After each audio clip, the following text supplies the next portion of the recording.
So, well, welcome everybody. Thank you for being here, and thank you, Candida, for setting everything up. Thanks, Deb, Kaizen. So nice to meet everybody. Have a good time. And what we're going to do is we're going to do a couple different things. Today we're going to start off just kind of by identifying with exactly what the muscle testing system that I put together is all about. It's really a biofeedback system is all it is.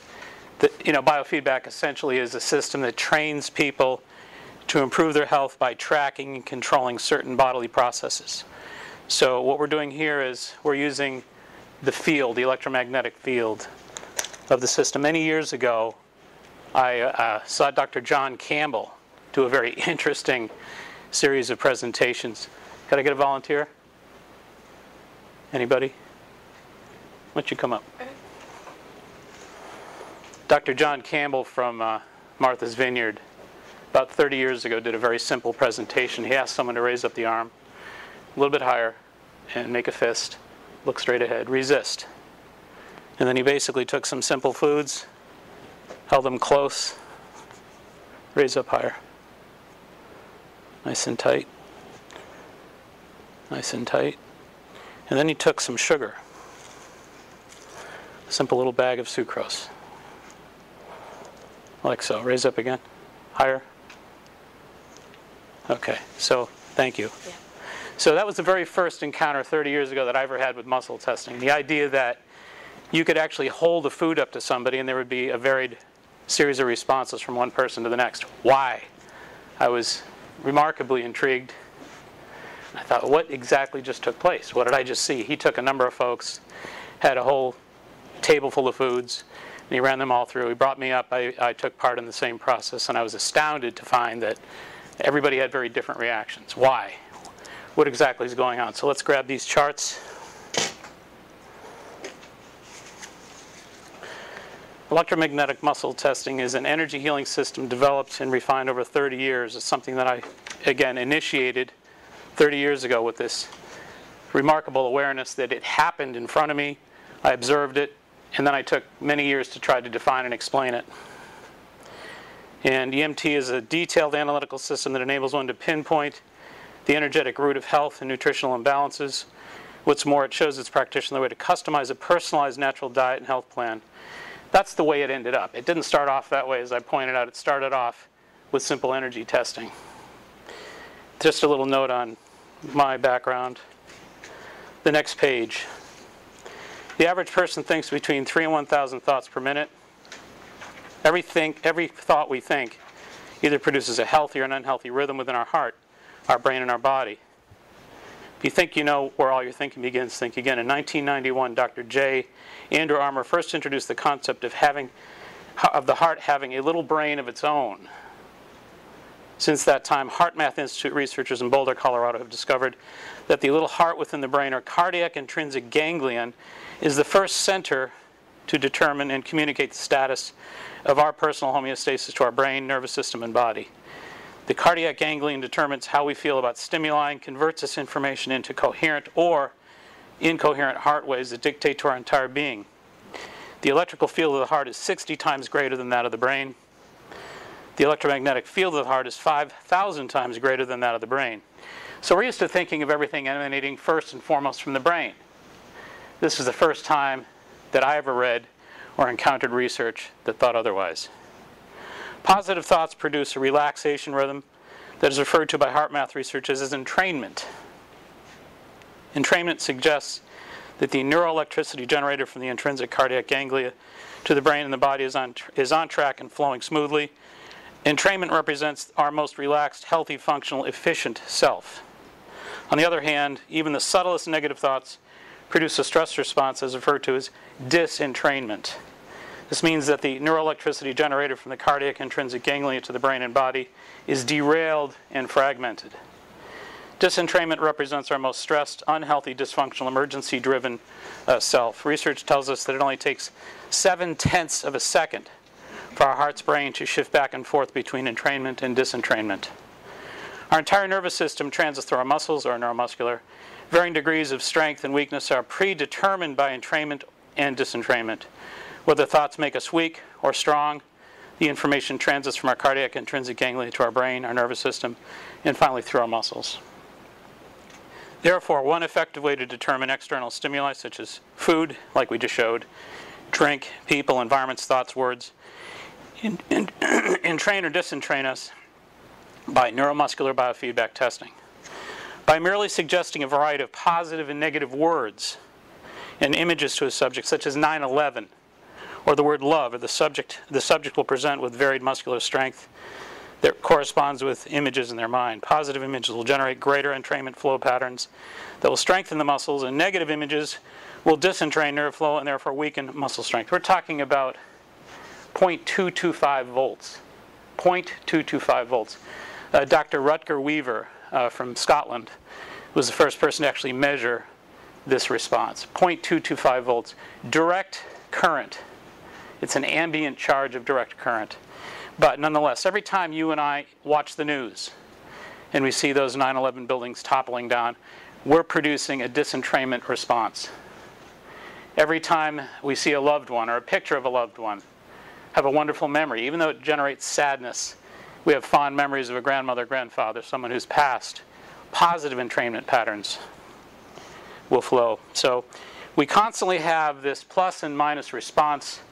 We're constantly changing our entrainment and disentrainments back and forth based on images, stimuli, and concepts. Wishes, hopes, and dreams. I always tell people that even in the middle of the night, if you're having a dream that you're being chased by a dinosaur, as crazy as that sounds, you're producing disentrainment patterns. Now, there's no real dinosaurs. They've been extinct for obviously millions of years. There's no logic to your being upset or producing these negative patterns, but you do. So you're always reacting and responding to whatever the potential stimuli is, whether it's real or whether it's imagined. So we have a biofeedback system. We have a very subtle, very sensitive biofeedback system that is very consistently reliable, very consistently reactive. And it varies, too, slightly from one person to another. That's the beautiful thing about it. To me, the way that really helps us in the final analysis of our programs is if you think about foods, for example, like the foods we just tested you for. You could line up a rack, like I talked about, Dr. Campbell, 50 foods, 60 foods, and you could run somebody through those exposures, and they're going to have plus, minus, and it's going to be different with everybody. Everybody's going to have very unique and different reactions. Yet, when you and I think about diets, you see diets being pitched as these sort of panaceas. So there's the South Beach diets. There's all these various diets that are supposed to be universally applied and successful in all cases. It's crazy. To me, the idea is really that we're all very unique, very bio-individualistic, and that virtually all potential exposures, all the foods like we talked about, that we're pitching on a given diet may or may not work with person A, B, or C, but a system like this enables us the opportunity to get very specific and tune into you. The other part of that, I'd say, is we're changing. We're constantly changing. We're changing at the subtle level emotionally, spiritually, mentally. We have levels that we don't even know how to get in touch with. We're very multifaceted, complex beings. And not all of our selfhood is measurable. So the objective here is to finally have some form of communication with the subtlest part of what we are, what we're comprised of, that consistently reacts, responds, and tells us a little bit about who we are, who we aren't, what works, what doesn't work. And it's ever changing. Again, you may do blood work. You may do ELISA food allergy testing, immune globulin G or immune globulin E testing, very reliable blood test for food allergies. You may find yourself allergic to celery. But the point I'm trying to make here is that when you have intolerances, there's room for those intolerances to shift because we're not static. We are constantly changing and flowing. We are not static beings. Blood is going to give you pretty much a static response. DNA is going to give you a static response. DNA can only be changed 0.1% every 250 generations. That is what I call solid static response. So the idea of energy, the idea of our subtlest energy responses being constantly movable, a lot of flow patterns. That's why I think it's such a valuable process. I'll just leave you to read through the rest of those on your own. But the The next thing I'd like you to turn to is life force analysis muscle testing notes. Comprehensive information gathering is essential. All patient records, including clinical evaluations such as SMAC-25 bloods, live cell, trace element tests, are encouraged. An in-depth Q&A meeting between patient and practitioner accompanied by hands-on palpation and bioenergetic assessment is also important. So my way of thinking is this fits into virtually any healthcare model. You can teach anybody to do this. So whether we're talking about a mom at home who wants to find out if her 15-year-old son is sensitive to dairy, or whether we're talking about a husband and wife that want to work together, or whether we're talking about a clinical physician who is a practitioner who wants to incorporate this in their practice as part of their information gathering processes. You know, in other words, to run your blood tests, to do all you would normally do clinically, but include this as part of the equation. To me, it's more part of a broader fact-finding response. And you're working not just at a material level, but in the concept of more bioenergetic properties. The idea that, Candide, I think somebody's just coming to the front door. The idea that energy and matter are interconvertible and transferable. The concept that, as Einstein tells us, energy is interconvertible and transferable with material properties. Number 2, patient remains the most important source of information. Each and every patient contains the wellspring of stored biological and thought-based information vital to the patient's journey back to homeostasis. There is a healer within that must be accessed in order for any true healing to take place. Number 3, the neuromuscular system is vital to the patient assessment process. Every perception, thought generated by the patient produces a specific matching neural or nerve network that alters muscle resistance. Positive perceptions and thoughts produce strong muscle resistance. Negative obviously produce negative. The mind-body-nerve response reacts to all stimuli continuously. Every word, sight, sound, color, taste, dream, real, unreal, all the above will produce either strong or weak muscle resistance based on the patient's perception-based nerve flow. All material, cellular, biological, reality is based on genetic predisposition plus behavior. Thus, your genes plus your diet and thoughts determine your biological health. Genes are static. Your genes can only change 0.1% every 250 generations. However, your thoughts totally alter behavior genes constantly from moment to moment. Again, as we said, 0.7 of a second to alter gene behavior. This has been routinely studied and produced nocebo-placebo expectancy effect studies, such as the Sam Londy, Bruce Moseley cases, which are, at this point, very noteworthy cases. Thus, the life force analysis system, the one that we employ, which is what we're going to learn today, was developed by purposes of notifying how the patient responds to a variety of verbal and kinesthetic stimuli. So what we're going to do is we're going to basically tap into the energetic responses from the standpoint of thoughts, from the standpoint of mind stimuli response. But I wanted to start off again, you know, from the notion of all this business starting from a biological field perspective. I just made some quick notes here on the way in. The human electromagnetic field is both electric and magnetic, both. It produces a subtle magnetic field of direct current generated by chemical reactions within cells and ionic currents of the nervous system. As we said earlier, 0.225 volts of direct current. Some noteworthy research and books. There's a great book that I would recommend. The Body Electric by Dr. Robert O. Becker and Gary Selden. Wonderful book. The Body Electric, Electromagnetism and the Foundation of Life. Great research in this. Another physician wrote a great book, Vibrational Medicine by Dr. Richard Gerber. New Choices for Healing Ourselves. Also a great book. So Dr. Albert Roy Davis in 1974 did a lot of positive field response. The idea that we produce positive and negative fields.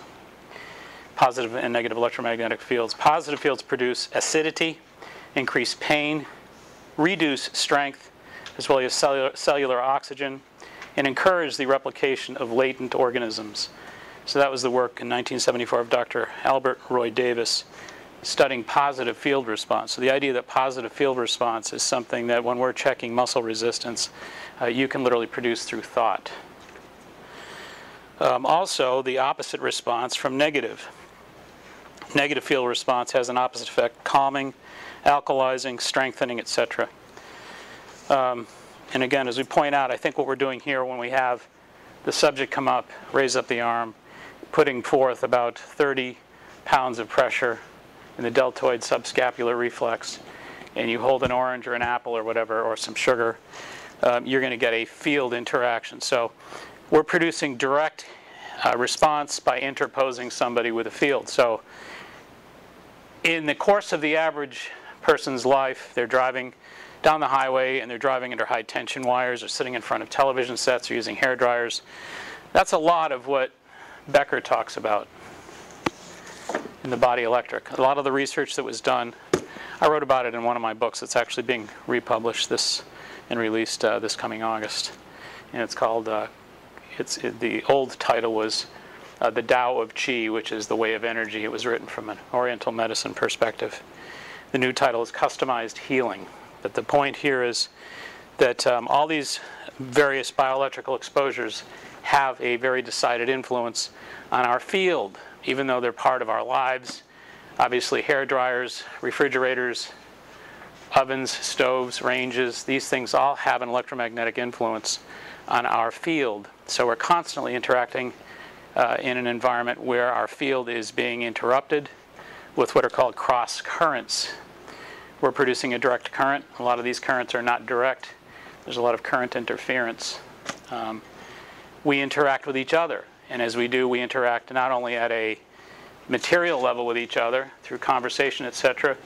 We interact at an energetic level. In fact, sometimes we hear references such as, I'm feeling good vibrations, I feel really good, I get good vibes about this person, etc. Now, those are kind of terms that we use in the pop world, but there's some substance to all that, and I think the idea is that you can walk in, I always tell my patients, you can walk in a party with 75 people, there's 25 in 3 different corners, and you walk into one corner, and you just absolutely love the people in that corner, and you really get along with them. You move over to this corner, you say, I can take small doses of that group. Then you go over into the third corner, you say, I wish those people would leave soon. So the objective is here to understand that we have these energetic interactions constantly at very subtle levels. And we have those experiences with people, we have those experiences with our environment, with foods, with dreams, with wishes, hopes, concepts, thoughts, images, the television news, etc., etc. So I believe that these are really remarkable kind of interactions that we have all day long consistently, and that we tend to be energetically sort of disconnected. We tend to be more materially connected. So this whole process is one that starts off from the perspective of awareness of our sensitivities. And the next charts I want to go to are the EMT life force analysis charts.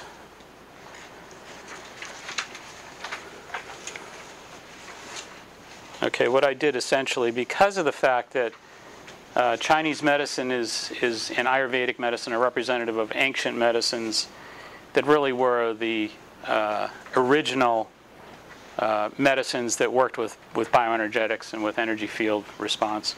I, for 30 years, have studied Chinese medicine with a number of different masters, and have spent an awful lot of time thinking about it, processing it, studying it, and evaluating it all in a day-to-day living manner. And what I did is I decided to set up the EMT system from the perspective of Oriental medicine. So in this chart you see what are called the Zong and Fu spheres. And again, liver and gallbladder are kind of husband and wife. They work together. Heart and small intestine, spleen and stomach, lung, large intestine, kidney, bladder.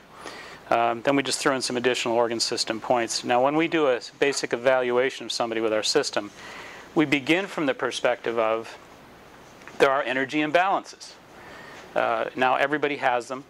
It's not an uncommon or an unusual thing. It's actually quite normal, and it happens as a result of all kinds of possibilities: disappointment, stress, disease, infection, trauma, etc. All these things are going to infect our energy field and our magnetics.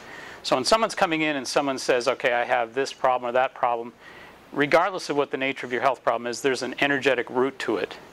There's a root at the energetic level, pretty easy to tap into. And again, this system really begins from the perspective of asking the patient. The patient has a responsiveness to virtually every possible stimuli, question, etc. So could we have a patient and we basically get that patient what I call tuned? That's an important reference point, because we're not really tuned, we're not inclined to think of life in these terms. But if I could actually have somebody come up, I'd be happy to demonstrate. Anybody? Yep, come on up again. You have one brave soul. What is your name? Kristen. Kristen, thank you for helping out. I'm going to have you raise up your arm. A couple important points here is we're using really, this is nothing more than a dowsing or a biofeedback response. So the muscle in this case, the deltoid is a pretty reliable muscle. Now, you can use other muscle systems, but I think the deltoid is the most available, most reliable. You're going to resist good and strong. I like to bias the subject a little bit higher, right there, a little bit higher, a little bit higher, right there. I like to bias you, resist good and strong. All right, now the key really here is you don't want to strong arm anybody if you don't have to. You're looking to ask the patient to try to give you his or her subtlest reaction or response to whatever it is that you're proposing, whatever stimuli you're proposing. So you relax for a second. So what we're going to do is we're going to give her a series of images and just see what kind of biofeedback response we get from her body. So we're going to raise up, and I'm going to have you put your head straight forward, keep your feet at shoulders width. That's perfect. And you're feeling nice and strong, nice and straight. Close your eyes here for us for a minute. I want her to envision, as best she could, the images of 9/11 and all that they represent, and to let that affect her from a thought form or a thought field perspective. So you're thinking about 9/11? You absorb that, and we resist. Okay. Resist again, a little bit higher. I want you to continue to think about 9/11, and you got that in your mind. 9/11 was a pretty horrible time. Raise up, resist. We could use words. We could use the word happiness. And lock in, make a fist there on the word happiness. Lock up for me, happiness. And what about the word cancer? The word cancer. You got that in your mind, the word cancer? Okay. All right, you feel differences between those? Yeah. All right, thank you very much for that start. So that's our starting point. It's nothing complicated at all. When you hear bad news, you're not going to feel ebullient. You're not going to feel strong. When you hear great news, you feel the opposite. You feel ebullient, you feel charged up, you feel excited. You're essentially producing field changes, as we said. One of the things we did in the Tao of Qi, the second book that I wrote years ago, is we actually used photo emulsion photography. We used radio frequency, mild radio frequency amplification, where we would hook people up to electrodes, hands and feet. We'd give them a mild radio frequency charge. And we had a photo emulsion process. It's a camera that was actually built in London. And it was essentially a $20,000 Polaroid. But it released a photo emulsion response at the exact minute that you snapped it. The energy field was actually amplified because, again, you're only putting forth 0.225 volts of ambient current. There's not enough charge there to really grasp that or to take a still picture of that. But if you amplify it with radio frequency, you can actually see it, and you can see the patterning of it. So we ran hundreds and hundreds and hundreds of pictures. We ran pictures when people were given negative images like 9/11. We ran pictures when people, for example, were exposed to allergens, holding allergens just close to their body, not even ingesting them. We ran pictures of people who had just lost a loved one, and we asked them to just, for a moment or two, remember the loved one. We had a series. We had hundreds and hundreds of pictures. But in all cases, you would see one consistent patterning. For any kind of ebullient response, the field would expand dramatically, about 36, 40 inches of field response. You'd also see more consistently field response that was actually very well formed, very consistently formed. During these negative experiences, you'd consistently see half a field to be just on the right side or just on the left side. The field would shrink. You'd see a dramatic reduction in the balance of the field, and in terms of the spans of the field, the depth and the thickness of the field. Dramatic changes. You'd see a field go from 4 inches, 5 inches in negative terms, one side of the body or the other, to 36 to 40 inches, well dispersed, both right and left, bilaterally. So, the idea that we were able to try to grasp with photo emulsion processes these field changes, these field differences that you and I are trying to do here manually, really kind of, was a remarkable and a very fun experience. But listen, it's no more complicated than this. I think it's really important to appreciate how valuable we really are in terms of our ability to grasp life at a very subtle level and to be able to give some feedback regarding what we're grasping, what our perceptions of life are. So the concept of eating this food or eating that food, the concept of being in an environment where there's a high frequency of voltage that may not be healthy for us, the concept of trying to get a field communication response regarding whether we do or don't have a virus or a bacteria or a germ. Now, furthermore, how severe is it? In other words, I say the mind and body can be communicated to, can be dialogued with. All we're doing is getting your internal subtle opinion. I had a gentleman come in my offices yesterday, and not everybody can be muscle tested. Let's start off by saying that, okay? Because everybody is we're just wired so differently in terms of intent, will. And I had a gentleman come in yesterday who was very interesting, and he said, he came in with his mother. His mom really wanted him to have the appointment. She's been coming for years. She was originally diagnosed with MS, and she's done quite well. She has no traceable symptoms of MS for over 20 years. So finally she brought her son in to come in. And her son came in, and he was kind of a bruiser, big strong guy, and he was determined not to let anybody break him down. And I kept urging him. I said, look, this isn't a strength test. And that's a really, really, really, really important factor here for everybody to hear. This is not a strength test. It's a weakness test. That's really important. It's a weakness test. So in other words, if you're not willing to tap into whatever your potential weaknesses are through your own feedback, we're not going to get far. Okay? There has to be a breakdown of will at some level to find out what's going on. There has to be a sort of a complicit relaxation response, I guess I'd say. So the arm goes up, and the gentleman said, okay, I'll be thinking about whatever you feed me. And his mother said, Charles, think about when I was first sick in bed. And his arm went up, and he got really, really tight. And I said, look, Charles, you're not releasing for me here. And he said, I can't help it. He says, the first thing I think of whenever I think of my mother sick in bed is I get really angry. I get really angry. So I said, look, we're not going to overcome will. That's one thing that I say repeatedly. These are subtle responses that are really based not on strength but weakness. These are subtle weakness responses, not will, not tests of will. These are not muscle competitions or anything of that nature. So I said, well, not everybody. About 18% of the 60,000 appointments that I've had over 30 years, about 18% of them, you just have to go straight nutrition with them. Can't do it.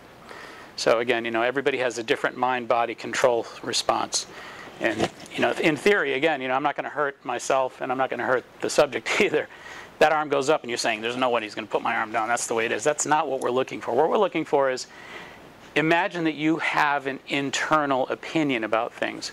Imagine that you have a subtle energy-based response to whatever stimuli you're being confronted with.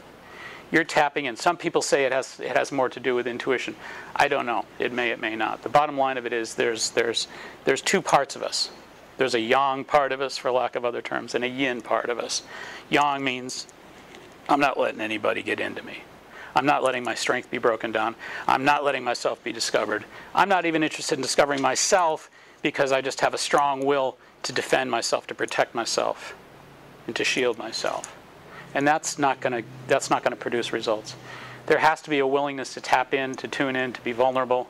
That's a big word. I think it's really all about giving up a little bit of vulnerability with your willingness to tap in and find out through yourself and from yourself what your subtle opinions about life are. That's really what it is. So it's a dowsing system. It's a system of biofeedback that really relies upon a complicit vulnerability with the patient. It's nothing more than that. So, does your mind have the ability to grasp answers at virtually any level? I don't see why not. I say the mind is limitless. Again, you're thinking between 3 and 1,000 thoughts per minute, 99% of which are unconscious. So you have quite a catalog in there. I say you could make a trip from here. You could get in the car and drive from here to Hartford and back. And at some place in your unconscious mind, you're remembering every license plate, you're remembering every tree, you're remembering every turn in the road, every building that you witness. It's all locked in there. So you have an incredible storehouse of information in there. And the mind is actually, as I always say, limitless in that sense. So you have an opinion about virtually everything. Once again, even in the middle of the night, you have a dream that moves in a certain direction of fear or a certain direction of joy or ecstasy, you're going to have physiological changes. So your mind and your body are always wired together. And there's always a direct corollary between the two with which we can dialogue, from which we can dialogue. So when we're asking, why don't you have come up one more time, as long as you seem to be our subject of the day. Yeah. All right, so resist good and strong. And a little bit higher. So what I'm going to do is I'm going to take this sheet that we have in front of us here, the EMT life force analysis sheet, just to kind of get you familiar with some of what we're going to do with this sheet. So resist good and strong. So close your eyes. And I'm just going to basically ask you, with what you've heard and with what we're trying to produce here, just to think in terms of the words liver, gallbladder, heart, small intestine, spleen. Raise up again. And higher. So if I say spleen, we get a little bit of a break. So I put a check mark next to spleen, or I circle the word spleen. We move on. Stomach, lung, large intestine, ascending, transverse, descending, kidney left, kidney right, bladder. Raise up again. Higher. I say bladder again. All right, now let's go back to those. All right, let's go back to those. Let's raise up again. If we go back to spleen, and I want her mind to be thinking in terms of pluses or minuses. Obviously, if there was a break in her resistance, there's a minus factor here. How minus, energetically speaking, does she perceive unconsciously her spleen to be? So -1, spleen -2, -3, -4, -4. There's a break point that you're going to find, a natural break point. Did you feel that? I'm going to do it again, -1, -2, -3, -4 right there. All right? So I would write down -4 there. So in terms of what we're looking for here at the subtle energetic level, this is basically, if you want to say it, it's sort of an updated interpretation of what Chinese diagnostics would be. Chinese diagnostics would actually, the people that I've worked with actually would feel, turn back this way, would feel the spleen. They would put their hands palpating, feeling the energy of the spleen. And they're trained, many are, who are trained in Qigong to determine exactly whether or not there's enough energy there or not. You can feel energy in the form of what they call qi. So there's either energy there or there's not. They might make a notation that there's a deficiency in that spleen field. What we're trying to do is we're trying to take it to a different level. We're in the same spirit of Oriental medicine. We're trying to determine where the strengths and weaknesses are at the energetic levels, but we're including the patient, which Chinese medicine never does. The other thing we're trying to do here is we're trying to basically establish a rapport. So we're trying to basically dialogue with you about you, and I'm doing nothing but interpreting and translating. So I always tell the people, the interns that I train, the associates that I've worked with over the years, the single most important job that you have is almost like a musician's. When in doubt, lay out. In other words, don't overplay it. The best thing that I can do is let her do the talking. And I need to lay out or back up and double check and triple check and not try to bias whatever her experience is. I'm a translator. She's the speaker. It's her body, it's her mind, it's her response that we have to yield to. Resist good and strong. Let's get her a little bit biased higher here. And bladder, let's do bladder minus numbers for bladder. Again, she's thinking in terms of, okay, the bladder was already a minus, it already broke. So bladder -1 out of 10, -2, -2. Resist. One more time, -1, -2, -3. I would call that a -2. So, again, thank you so much. So the objective is to go through these charts where we're actually trying to discern a difference. The objective is to try to align somebody with how they feel. You know, one of the first things a physician asks any patient is, how are you feeling? But unfortunately, we're not trained to be in touch with how we feel for the most part, which is why we're with the physician. So what we're trying to do is make people more sensitive to how they feel. And after you work with a patient with this kind of process for a number of appointments, you start to sense rather that they're feeling more in tune with and more sensitive and more vulnerable, more in touch with the flow of energy. And again, one of the biggest differences, really the single biggest difference between Chinese medicine and virtually any other system of Newtonian material medicine is the idea that it's all based on energy. It all starts, it's rooted with energy. And that to understand the depth of the patterns of virtually all illness, energy is the place you want to begin. Where does your life begin? Where does your life experience? Where does your reality begin? It doesn't begin with a cell. You know, I always tell people that if you look at the hierarchy,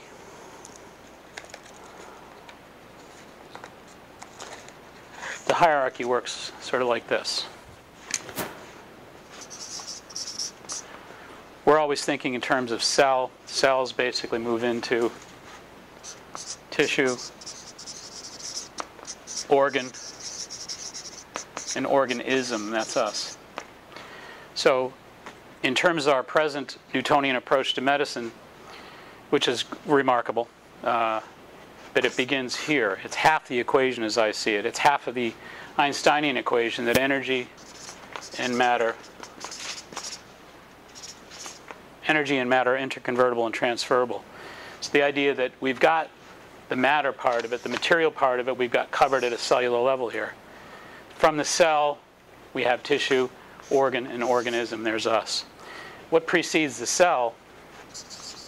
DNA, molecule, atom, and field. Particles. Particles like electrons, protons, etc. So that's the energetic part of the equation. So the material part of the medical equation or the healthcare equation is right there.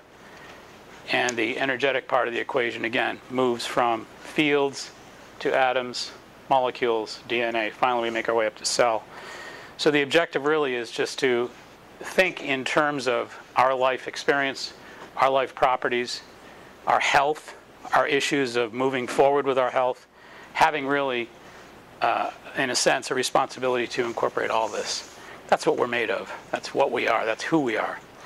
So when we're asking, I'm sorry, your name again is? Kristen. So we're asking Kristen at an energetic thought field level, her internal energetic opinion level, which has never mattered really before. Not formally anyway. Now it's actually not just mattering, but it's the central component to where everything starts, where everything is rooted. It's a whole different approach. At the very least, like I said earlier, it has to be considered as part of the incorporative process of kind of a holistic paradigm here. So the idea that we're asking her at a thought field level about scanning herself. And people always ask me the question, what about if you do people with different languages? And there have been great studies done on that. I've had some great experiences with working with people with different languages. Language is not a barrier to this. It's a pretty remarkable thing. You can work on children who are being surrogated by a parent when you're muscle testing, who obviously know nothing at all about molecules, cells, atoms, liver, gallbladder, etc., yet you're still going to get a definitive reaction. And the degree of consistent accuracy is pretty remarkable. But again, it comes down to the practitioner. Everything comes down to the practitioner.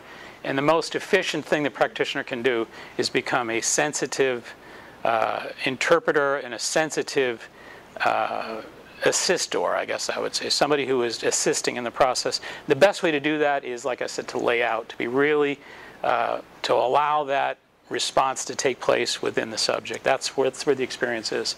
So in this particular chart, you get a pretty good idea about the Fu and Zong spheres from the standpoint of Chinese medicine, pluses and minuses. Let's just talk about that for a minute. What if, for example, there was a spleen deficiency, like we just kind of found a moment ago with you? What would that say about stomach? Well, again, in Chinese medicine, there's a bit of a drawstring effect between the Fu and the Zong spheres. They're husband and wives. They work together energetically, at the energetic level. So where there's a deficiency at spleen, then the stomach has to work twice as hard to kind of pull up their end of the load. They're trying to hold that system, that family together. So your stomach is working harder than it should. So the objective would be to get the spleen a little bit stronger so the stomach doesn't have to work quite as hard. Also, when you think in terms of these systems as being imbalanced or in balance, you want to think about energy from three perspectives. There's only three major measurements for energy. There's balance, there's excess, and deficiency. Okay? You and I might think in terms, of, in Chinese medicine, excess is inflammatory. We might think of that as inflammation. Whereas deficiency is more degenerative.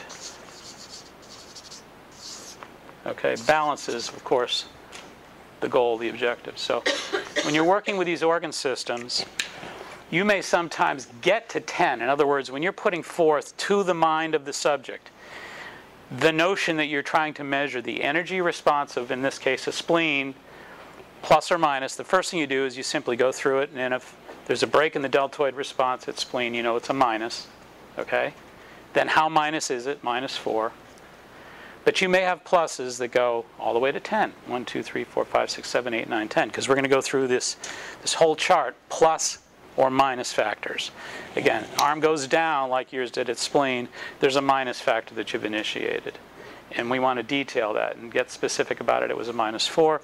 But again, if you go through, like liver was a plus, we come back to liver and say, well, how plus is that liver? What if you make it up to a perfect 10? That's like saying, 10 is conceptually your way of saying there's 100% of available energy that's moving through your liver energetically. So a 10 is an ideal number. Okay? -10 would be the worst number because it's like saying there's nothing there. Okay? +10 is your highest factor. Here's the other part of that equation. You may find at a +10 that you can go higher than a +10. What if we were testing your liver and we found that it was +10 and then I could go further? What if I found that, okay, I'm going to go, if I can go past 10, what if I get to a 15 or an 18 or 20? That to me is an inflammatory response. So once again, you define your deficiency by minus factors. You define your excesses by plus factors. And once again, that tells you whether or not there is too much energy moving through a system or not enough energy moving through a system. All right, any questions so far? Any thoughts? Yes? I have a question. The whole concept of being environmentally sensitive. Yes. I've been very environmentally Yep. sensitive my whole life, and so one of the things that I've worked on is to become less environmentally Sure. sensitive. So the fact that we're reacting and responding all the time, Absolutely. I've been working to be less affected, and that we get affected to varying degrees. Yep. And so how do you think about the process of learning to become less affected? Well, I think effective and affected is maybe an important distinction there. I think that there's a way to become effective and less affected. Right. I think there's a fine line there. There are many people that I work with, and I think this kind of, in a way, often becomes misinterpreted or mistranslated, and they become more in tune, more sensitive. And that higher degree of awareness and sensitivity actually makes them more affected. Right. But I think the distinction, as I say, has to be that the intention of it is to be able to get more on point, more specific, more in control of your immediate environment. An example would be, let's say that your environmental sensitivities were really troubling and you wanted to pinpoint, what is it in this house? Is there mold in the living room? Does the bedroom have something that's outgassing in that new carpet that's really disturbed? What is it that's causing it? Is it the dog? Is it the cat? To me, you can pinpoint and you can get at least some, and again, keep this in mind with the level that we're discussing this at. I encourage people to do that very thing, to muscle test and tap in and see if you get a response, whether we're talking about this as being the dog that's the primary root source of that horrible sneezing that you just started engaging in, or whether it's the new carpet in the bedroom, or whatever it might be. I encourage you to do that and to get more effective at tapping in and dowsing this and biofeedbacking it for yourself and compiling notes and keeping track of it and getting more efficient with it. Because my contention is that, at least the intention of it is to get you in the driver's seat, so that if you do get real good at keeping your notes, tapping in, dating things, and say, hey, look, my detective work is getting good enough so that now I feel great. That's the objective. But you have to control the reaction. Well, you have to control the... Right. Well, there's two parts of the response. Number one is diagnostic, tapping into where the problem is. Number two would be solutional, the recommendations. In other words, like you're familiar with, we'll get to in a second, but people who've already done this know that the first thing we want to do is get to the root cause, the causal roots of things. After you've established a causal root that, aha, it is the dog. Son of a gun, we've had the dog for a long time, and I'm starting to really react out of the blue to the dog for some reason or other. Damn, can't get rid of the dog. So what do we do? So there are things that are natural in the form of natural medicines, like, for example, the bioalers, homeopathic antigens, or, there's a number of different companies that produce various types of antigens.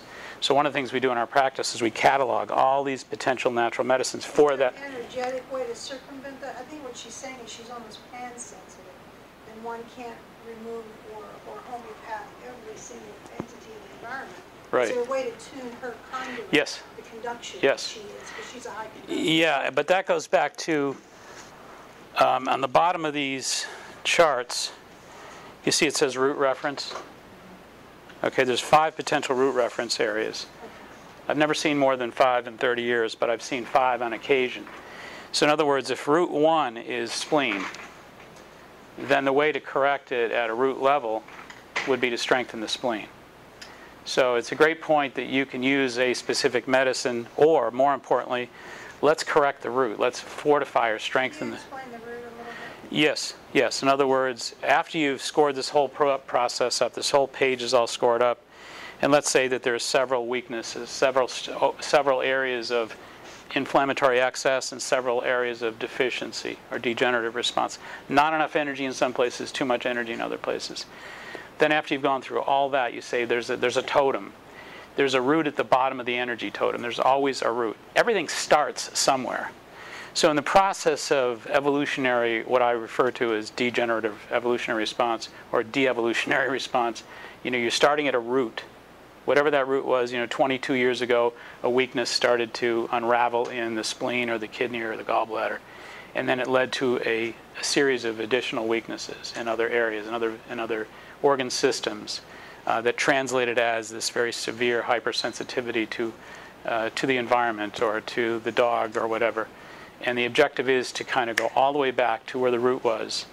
And again, what any additional backup systems that went down are and what sequence they went down in. So if my root at 1 was spleen and the spleen caused a problem with stomach, and if the stomach caused a problem with bladder, etc., we'd note those. We'd go to the root system and correct the root. What's the numerical system here is 5? Is it just 5 different roots, or is 5 the most severe root? Yeah, I've never seen more than 5. These are all primary. Yes. And are these One is the most prime. miasmic? Yes. Or are you using that different? Yes, Yeah. they are. Okay. Yep. So number 1 would be our primary root, and the key to energetically rebalancing the system into a homeostatic mode would be to find out what specific series of foods. In fact, just quickly turn to your next page, the EMT food chart. One of the things that I would do is, if it was a spleen root, I'm just using that as an example, but if there was a spleen root, I would actually have, just one more time, I would actually have the patient come up who showed some spleen rooting, and I would actually do this. I would have her arm up like so. I'd put my hand right at the spleen so that I was referencing it. Her mind, her awareness knows exactly what I'm trying to find out here. So at that root point, I would actually do some call outs. So I'd put my hand here and I'd call out, beef, chicken, clam, codfish. Okay? As to what's antagonizing Exactly correct. the issue. So what I would do is I'd go through this whole food chart, and we'd have a complete list of all those foods that showed a negative energetic reaction to her spleen. Because again, the key really here is detective work starts off, the diagnostic work starts off, trying to get to the root, the central root, central miasmic root. And then from there, we essentially want to put her day-to-day biochemistry in a favorable position with that. So we go through all the foods. Now, watch this. Let's do this too. We can go even into another level of Chinese boxes here, because if I say codfish is a spleen deficiency food for her, something that agitates that root problem, then I can actually do this. She's going to close her eyes and I'm going to say, let's do the -10 factor with codfish. Cod -1, -2, -3, -4, -4. Okay? So we can also do this. Beef tested positive for her spleen root. Now I can say, let's do positives. Beef for her +1, +2, +3, +4, +5. Okay, thank you. So that's a way to provide sustenance or support. Well, yeah. With positive as well as address what's to eliminate this negative. It is, but I think in terms of energy levels. Okay, so by the time we've put this complete chart together and numerically divvied up all the pluses and minuses, so you've got a whole food chart that says, wow, we've got some +10s. How about if you emphasize for the next, how many days? 1 day, 2, 3, 4, 5, 6, 7, next 2 weeks, we have you eat only the 8s, 9s, and 10s on your chart. And for the next 2 weeks, you completely eliminate any minus foods. And for all intents and purposes, eliminate most of the 1, 2s, and 3s, the +1. They're just not going to do us any good. So you're going to really emphasize 8s, 9s, and 10s, and bring in those 5s and 6s or whatever. And we can really detail that. We can adjust that any way we need to. But again, our objective here is to say, okay, there's, like Chinese medicine, disease is really a lack of movement of energy. It's like saying that we're energy conduits. We're just waiting to resonate, and to be resilient and recover and to be happy and to love and to be loved and all. That's what we are. So the objective is really to say that's really our ideal point. That as energy conduits, we want it all flowing through us. We want it to reciprocate back and forth with everything in our life, ideally. So in a sense, disease is really nothing more than, oops, there's a block, oops, there's a block, oops, there's a block. There can be an emotional block, in my relationship with this person or that person. There can be an emotional block with somebody that died 30 years ago that I never cleared. We're gonna handle all that stuff today. But in the final analysis, what we want to do for Kristen is we want to find out how many different pathways we can encourage opening, how many different energetic processes we can re-engage. And again, I often refer to it as acutrition, because it really is. It's in the spirit of acupuncture that says we're going to go to this meridian and open it back up because it's blocked. And by opening up a meridian, what you're doing for all intents and purposes is encouraging the movement of life force. And that's what results in what we call health, at least in Chinese medicine. Yes? Mark, you may get to this at some other point, so forgive me for jumping ahead. It's all right. But, can you speak to the fact that you, as sort of the translator, if you're not in a good space, like say you were ill or you were really emotionally traumatized by something, you go and try to do this work, I find that affects my muscle testing. I find that my translating isn't always super accurate. And I can ask myself, like in the car, when I was polarized and ask those questions, and sometimes I'll say, get yeses and I get good answers, and sometimes I get no's and I don't bother to muscle All right, that's a great question. It is a great question. You're going to turn this way. You're going to raise up like so, and keep your elbow straight and make a fist resist good and strong. As a practitioner today, okay, your reliability 1 to 10, close your eyes, 10 being the highest reliability. Your reliability as a practitioner to work on somebody today is a +1, +2, +3, +3. Okay. So could we improve that? How certain are we that we can improve that? 1, 2, 3, 4, 5, 6, 7, 8, 9, 10. Okay. Is there an organ system we can enhance whereby we can help improve your performance ability today? Bile duct, liver, kidney. Okay. So that's what I call a reverse polarity. You call it out, you get bile duct, liver, kidney. So is kidney the section or the part of your body that we want to work with in order to enhance your prospect for efficiency? All right, so we go back to kidney right here. Okay, so I go back to lower areas. We're doing something called Wen Shi Chu. It's one of the 8 healing arts in Chinese medicine. You can temporarily beef up an organ system by going counterclockwise. Counterclock will enhance the yang response or activate the movement of qi. Clockwise slows it. Counterclockwise stimulates it. So the hand is powerful. The eye is more powerful than the hand. The eye within the mind is the most powerful. So when we do Qigong or energy mastery, we can either do counterclock movements, which is again called Wen Shi Chu, contact thermogenesis, or I can actually just put my hand here, and I always tell my patients or my associates, envision that we're putting a little drill bit here of energy that's going counterclock, real tight spiral, counterclock right there, right? A counterclock spiral, real tight energy spiral right here. Turn back this way for us. And kidney +1, 2, 3, 4, 5, 6, 7. Not bad. So your reliability is a lot better. Okay. But that's how you tune a practitioner. Okay. And do you do that every time before, or would you do it at the beginning of the day? Well, in our practice, we have associates. One of the first things we do when we come in the morning is to do that. So you work on each other? Yep. Okay. But let me ask you this. You want me to stand there? Yeah, well, come here for a second. Let's just do one other quick thing just to show you. I'm going to call out some other systems. If I say lung right now is pulsing 1, 2. So lung is a 2 pulse. Again, lung is a 1, 2 pulse. Close your eyes. I want you to tune yourself.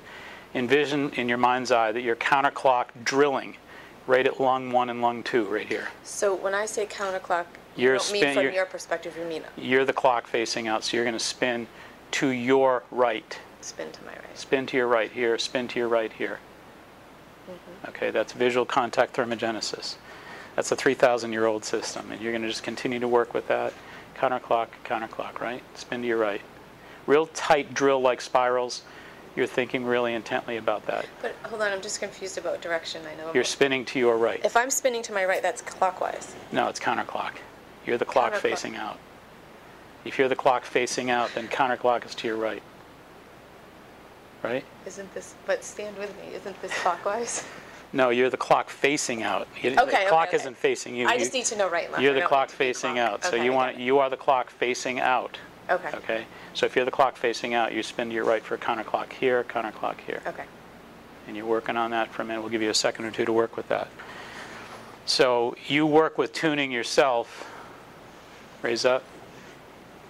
Nice and tight. And lung pulse 1, 2, 3, 4, 5. Up to a 5. But you got the idea. Thank you. All right. So it's a great question. You know, we talk initially about tuning the subject. It's really important to tune the subject just to get the subject who probably doesn't ever think about these things at all to kind of get on the page with you and to kind of bring their thought processes into alignment with what you're trying to accomplish. But the practitioner energetically, great point by you, needs to be aligned as well. So, Can I ask yes. a basic question? Yep. The muscle testing, my patients are mostly elderly and arthritic. Yep. You can't get the deltoids up. No, and that's another great What question. other muscles can you use? Because I use my finger. Why don't you two both come up for a second? And to keep it simplistic enough that an elderly patient or maybe hard of hearing patient? Yeah, they I can. mean, you're energetically communicating, but you don't want to confuse them or disorient them. Yep. Let's do this.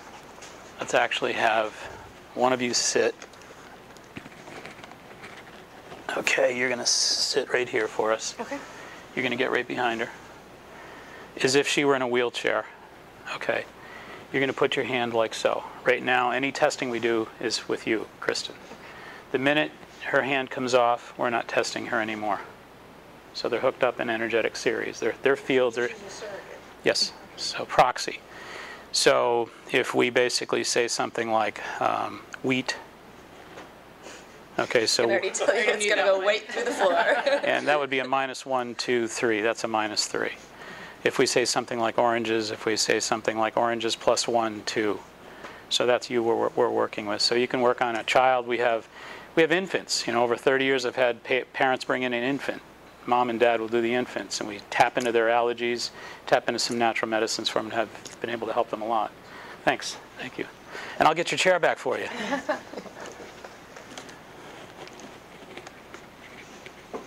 Okay.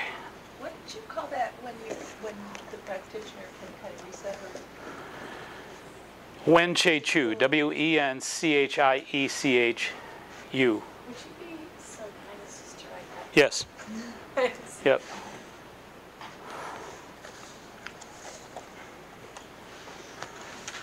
And when you were going clockwise, that's for excess? No, can you just tell me if that's Yes, clockwise? yes. Remember we talked about energies either balanced, deficient, or excess, right?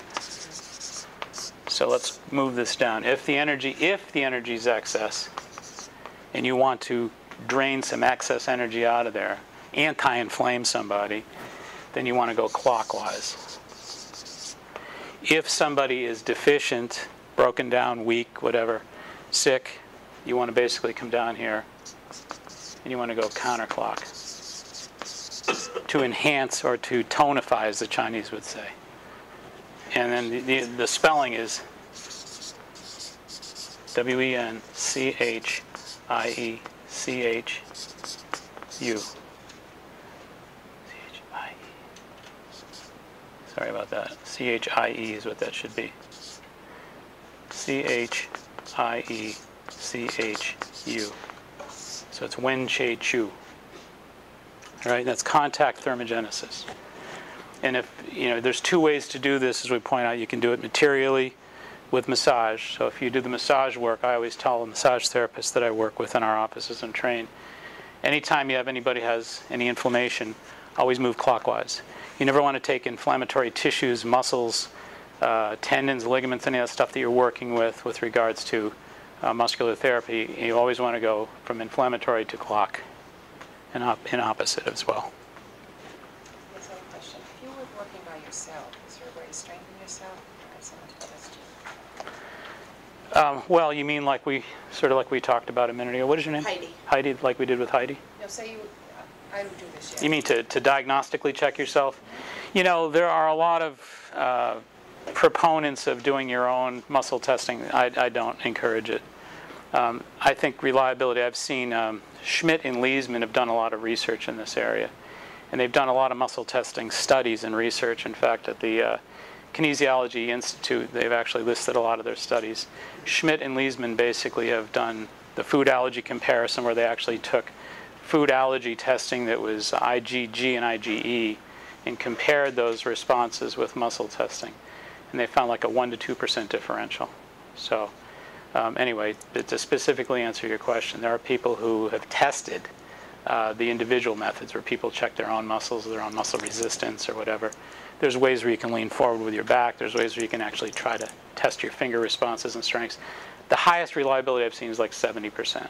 So I say not a good idea. So you got to find some help.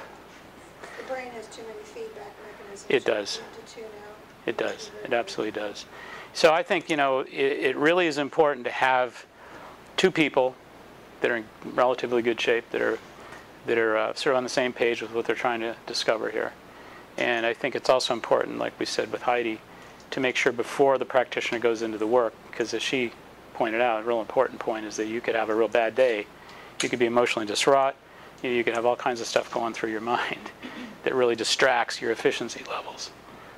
So I think it's really important to try to see if you can't nullify some of those variables, like we just talked about with some energy medicine. Yeah. Mark, could you just really, in an abridged version, show me if you went into work, tomorrow, and you were going to do this before your day started with another practitioner? Would you just use that chart and just go through that? I mean, Yes. What would your process? Yes.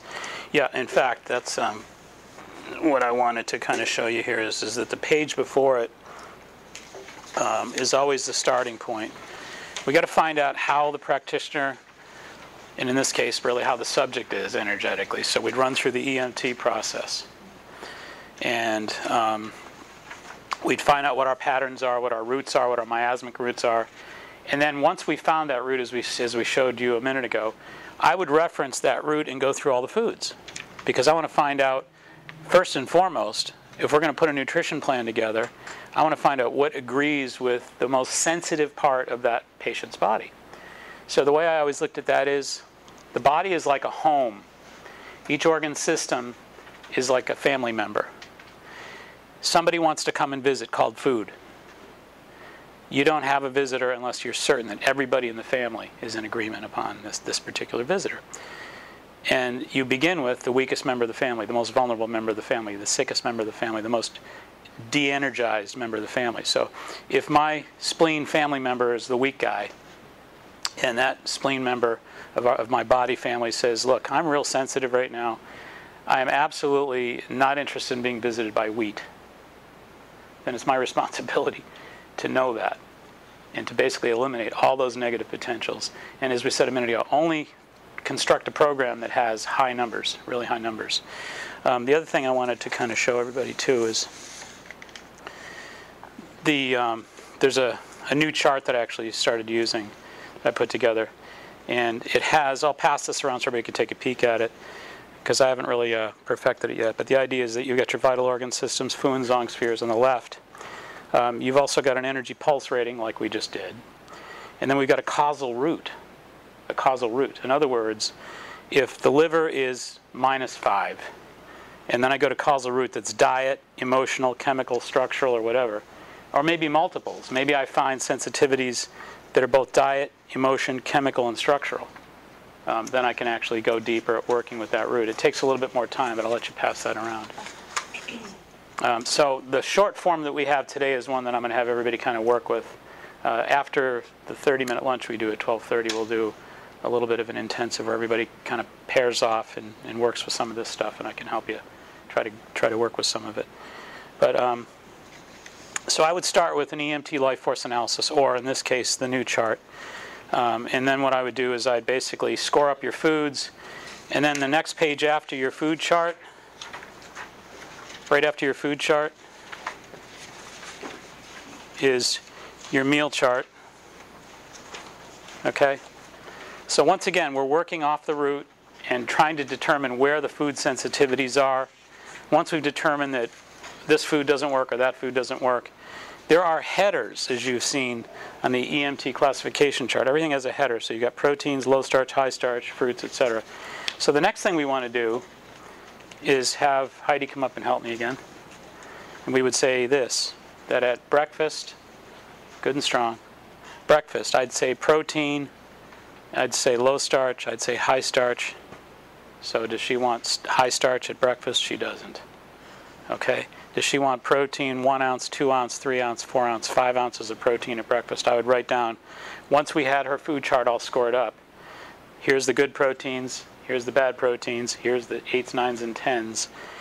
And I want her to emphasize the 8s, 9s, and 10s with 5 ounces of protein at breakfast. And low starch vegetables, 1 ounce, 2, 3, 4, 5, about 5 ounces of low starch vegetables. So 5 ounces of protein, 5 ounces of low starch vegetables, no high starch at breakfast. Mid-morning, protein. Yeah, protein 1, 2, 3. Okay, so 3 ounces of protein, low starch, not there. How about high starch mid-morning? Not there either. So 3 ounces of protein, who knows what that could mean? That could mean soy nut butter or something like that. How would soy nut butter work for you? Not really. But something in the line of whatever proteins we found to be accessible for you and good for you to eat. Can I interject for a second? Yeah. You're not testing for fat. Is there a reason for that?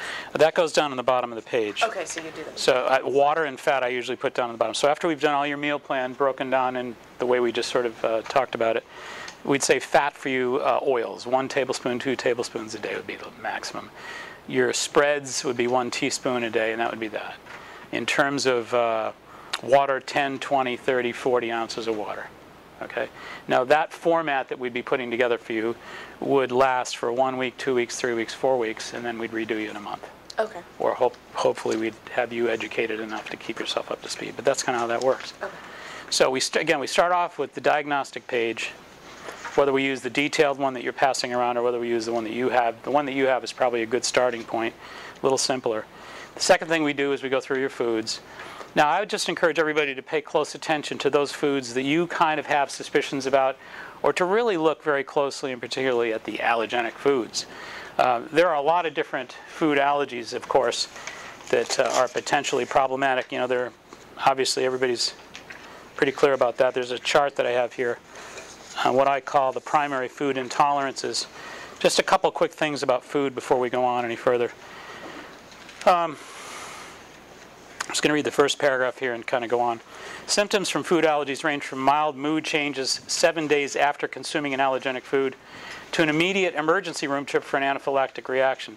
Over the past 3 decades, I've tested tens of thousands of people for food allergies. I've discovered many of them who were previously diagnosed with medical conditions and diseases were in fact inaccurately diagnosed. Many who were diagnosed with anxiety disorders, asthma, arthritis, ADD, ADHD, celiac, Crohn's disease, colitis, depression, dementia, gastritis, kidney disease, metabolic dysfunctions, MS, Parkinson's, etc., were in fact suffering from symptoms of severe food allergies.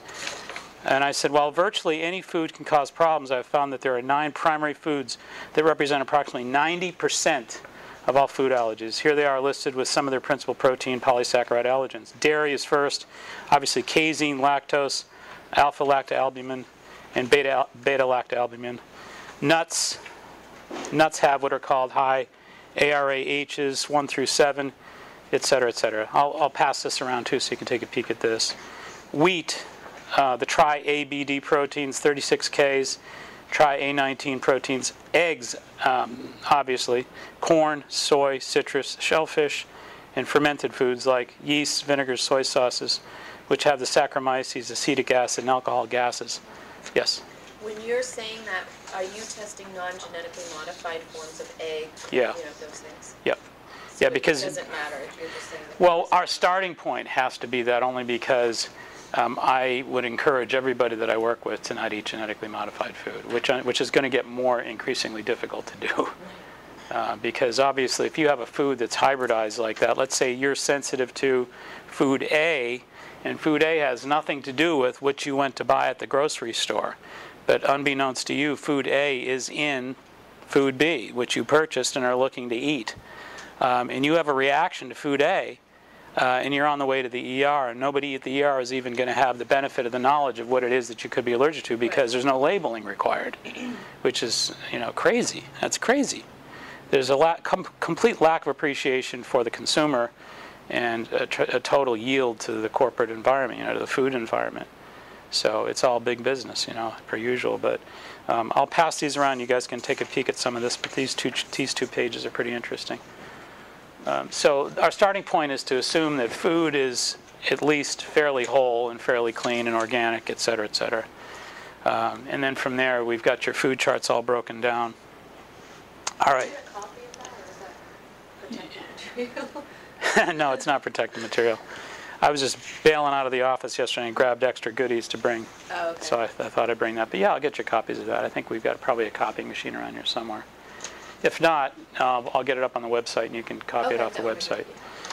All right, also, we do the same thing with nutritional supplements. In other words, everybody's interested in knowing what vitamin do I take, what mineral do I take, what herb do I take, what homeopathic medicine do I take, how do I know if I'm taking the right amounts, how long do I take it for. So I devised this plan that shows you on the left-hand side, you list the supplement, the potency, the dose per day, dose per week, and duration. All right? So if we, again, have a cursory knowledge of how we can strengthen or enhance like a given organ system, like a weakened spleen or a weakened liver. I mean, some of these things are going to require a little bit of knowledge, obviously. But I don't think you have to worry about that. I think if people are interested in, hey, I just read something or watched Oprah or Dr. Oz, and they're talking about vitamin XYZ, should I take vitamin XYZ? Would that be good for me? How much do I take? What could it help, if anything? How much of a difference could it make? So one more time. So if we have something, for example, completely randomly, ideally we'd like to tune into what her weaknesses and strengths are, and then to really work within the context of her energetic needs. But if we just randomly saw Dr. Oz and saw something like CoQ10, you're listening to my radio show when we were talking about CoQ10, CoQ10 seems to be a positive response. And then we say CoQ10 for you +1. Not that great. So the payoff isn't big enough to me. You want a +5 or better in order to consider it worth using. If I say vitamin E +1, 2, 3, 4, 5, 6, 7, vitamin E at a +7 seems to make sense. How do you specify the brand? Yeah, I would literally call it out. So I would say something like a vitamin D alpha. How about a gamma E, like a gamma source? 1, 2, 3, 4, 5, 6. Pretty good. So we could use like a gamma source. 100 units, 200, 300, 400, 500, so 400 units. So we would write gamma E on the left-hand side of the page. We'd write 400 international units at the potency box. In the potency box, dose per day would be 1 a day because 2 a day breaks. If we go to dose per week, that would be 1 day a week, 2 days a week, only 2 days a week, so Monday, Friday. All right, that would be a duration of 1 week, 2, 3, 4 for 1 month. Now, a really important factor here is we've got her scored up through the day, week, and month. Now, she's only using a little bit of this stuff. Is it to her benefit to cycle off and then maybe cycle back on? So I'd ask, is there cycling? So she would go on that cycle that we just described for 1 month, off of it for 1 week, back on it for 1 week, 2, 3, 4. So on for 4, off for 1, on for 4 for an indefinite period. So that's how it's as if her body wants a week off just to kind of process what that month provided her with. So again, you could just randomly pick whatever you just read about in Let's Live magazine, or what you just saw Dr. Oz covering, thanks. Or you can have this a little tighter in context with your specific energy goals as you're doing your work with somebody. Yeah, anybody have a question over there?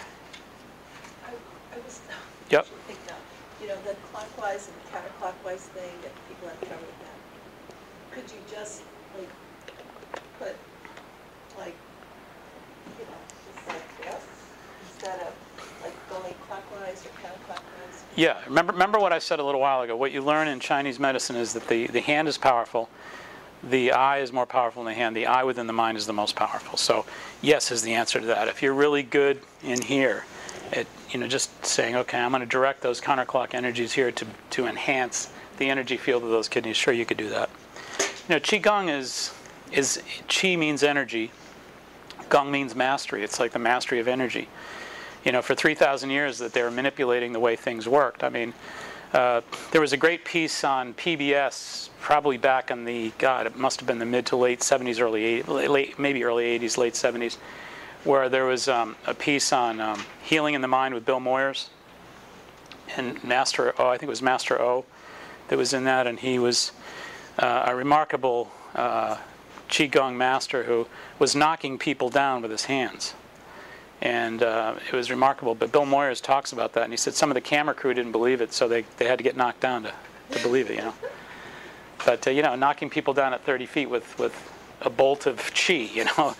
So intention can be very powerfully directed, you know, and it's just a question of how strong your intention and the ability of your mind to corral that and focus. There's a great thing that who's it, Dr. Richard Davidson at the University of Wisconsin is doing a lot of neuroplasticity work. And he talks about how you know, they've done these intensive studies, and you know, the idea that you can positively format your mind with mantras, and actually studied the Dalai Lama's monks, you know, because they hooked up 1,100 people to these 256 electrodes, and they found that their imaging was largely right prefrontal, you know, and they didn't have a whole lot of left prefrontal activity. And they said, well, left prefrontal cortex is where people get confident. I say the left prefrontal cortex is the Tony Robbins brain. The right prefrontal cortex is the Woody Allen brain. So everybody has a Woody Allen brain and not so much a Tony Robbins brain.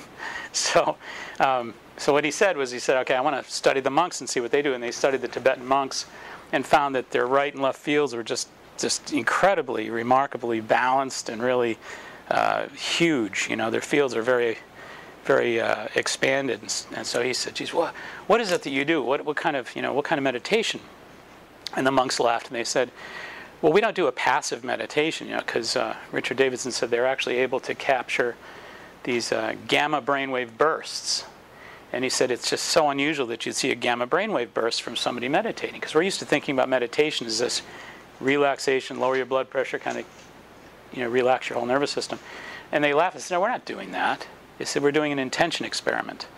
And the way they do an intention experiment, or an intention meditation rather, is they envision that they're holding the world in their arms and that they're healing the world. So it's kind of like you said, it's a little bit more like a baseball pitcher at the World Series who's in that zone, and they're just so focused and so intensely concentrated that they're directing that energy with the intent of serving.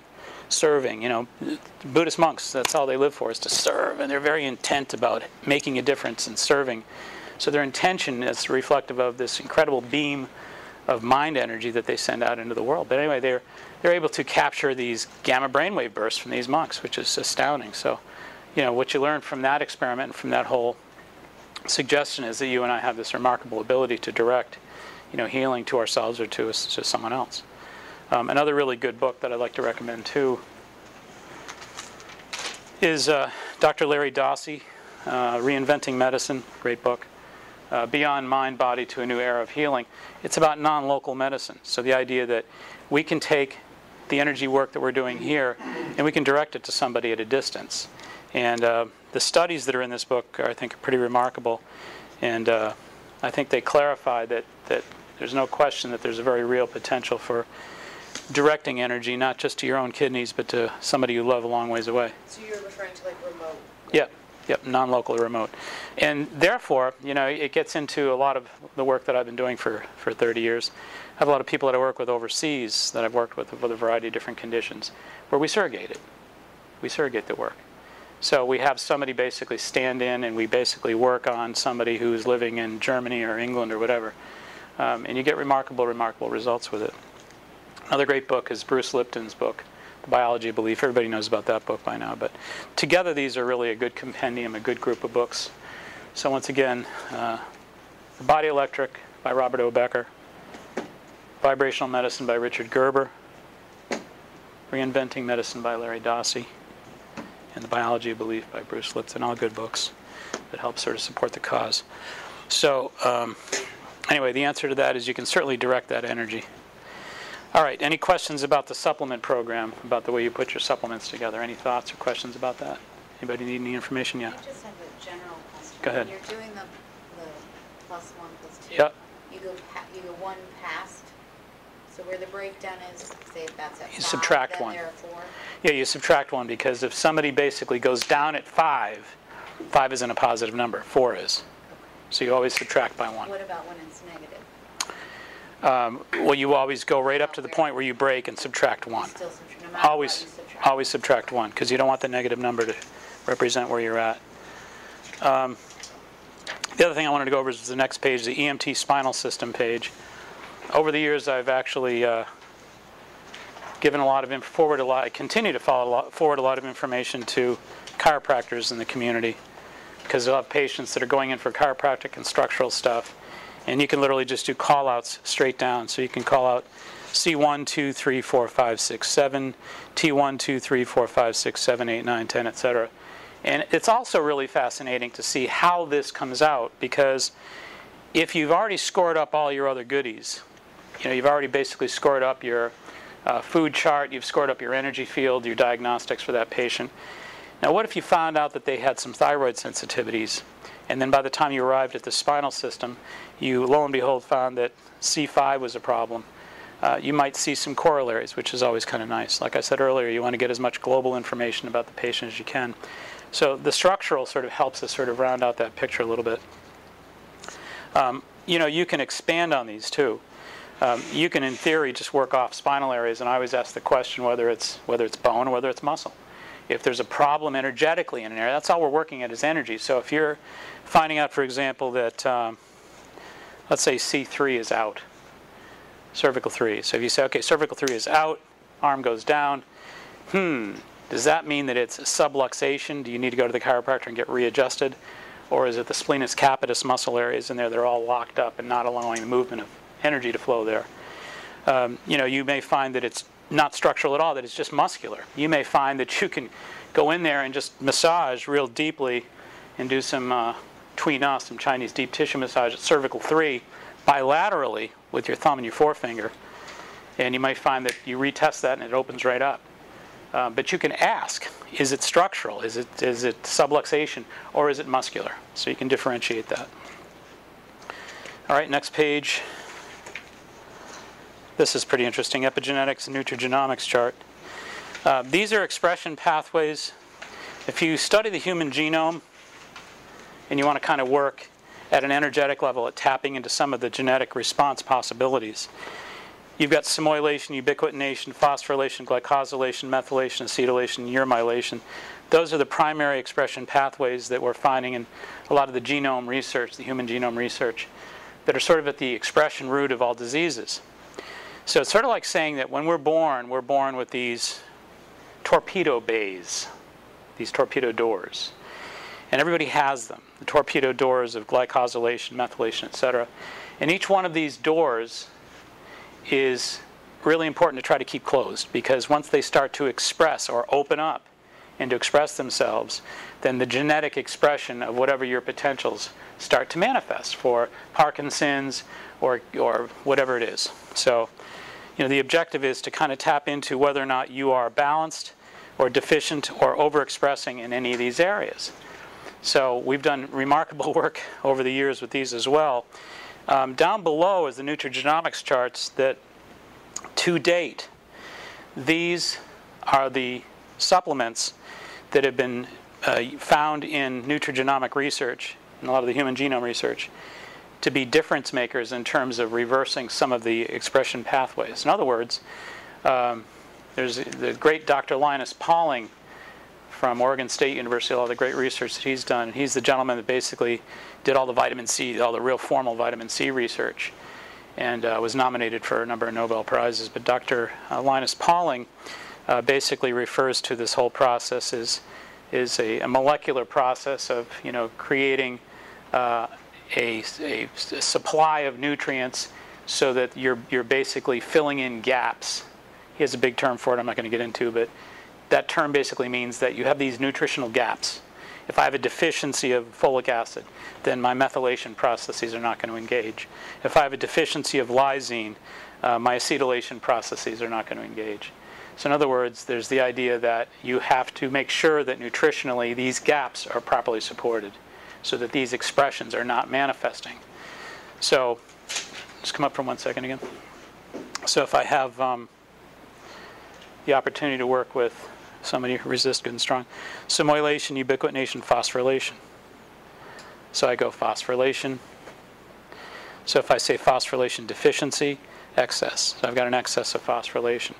So with an excess, I would check the phosphorylation excess. I'd say vitamin C, folic acid, vitamin B12, TMG, SAMe. So again, I'm reversing polarity here to try to find out, would SAMe be helpful? So how important is SAMe for your phosphorylation support? 1 out of 10, 2, not that much, right? Let's go beyond it. Let's go to choline, zinc, omega-3s. Okay, how important are omega-3s for your phosphorylation process?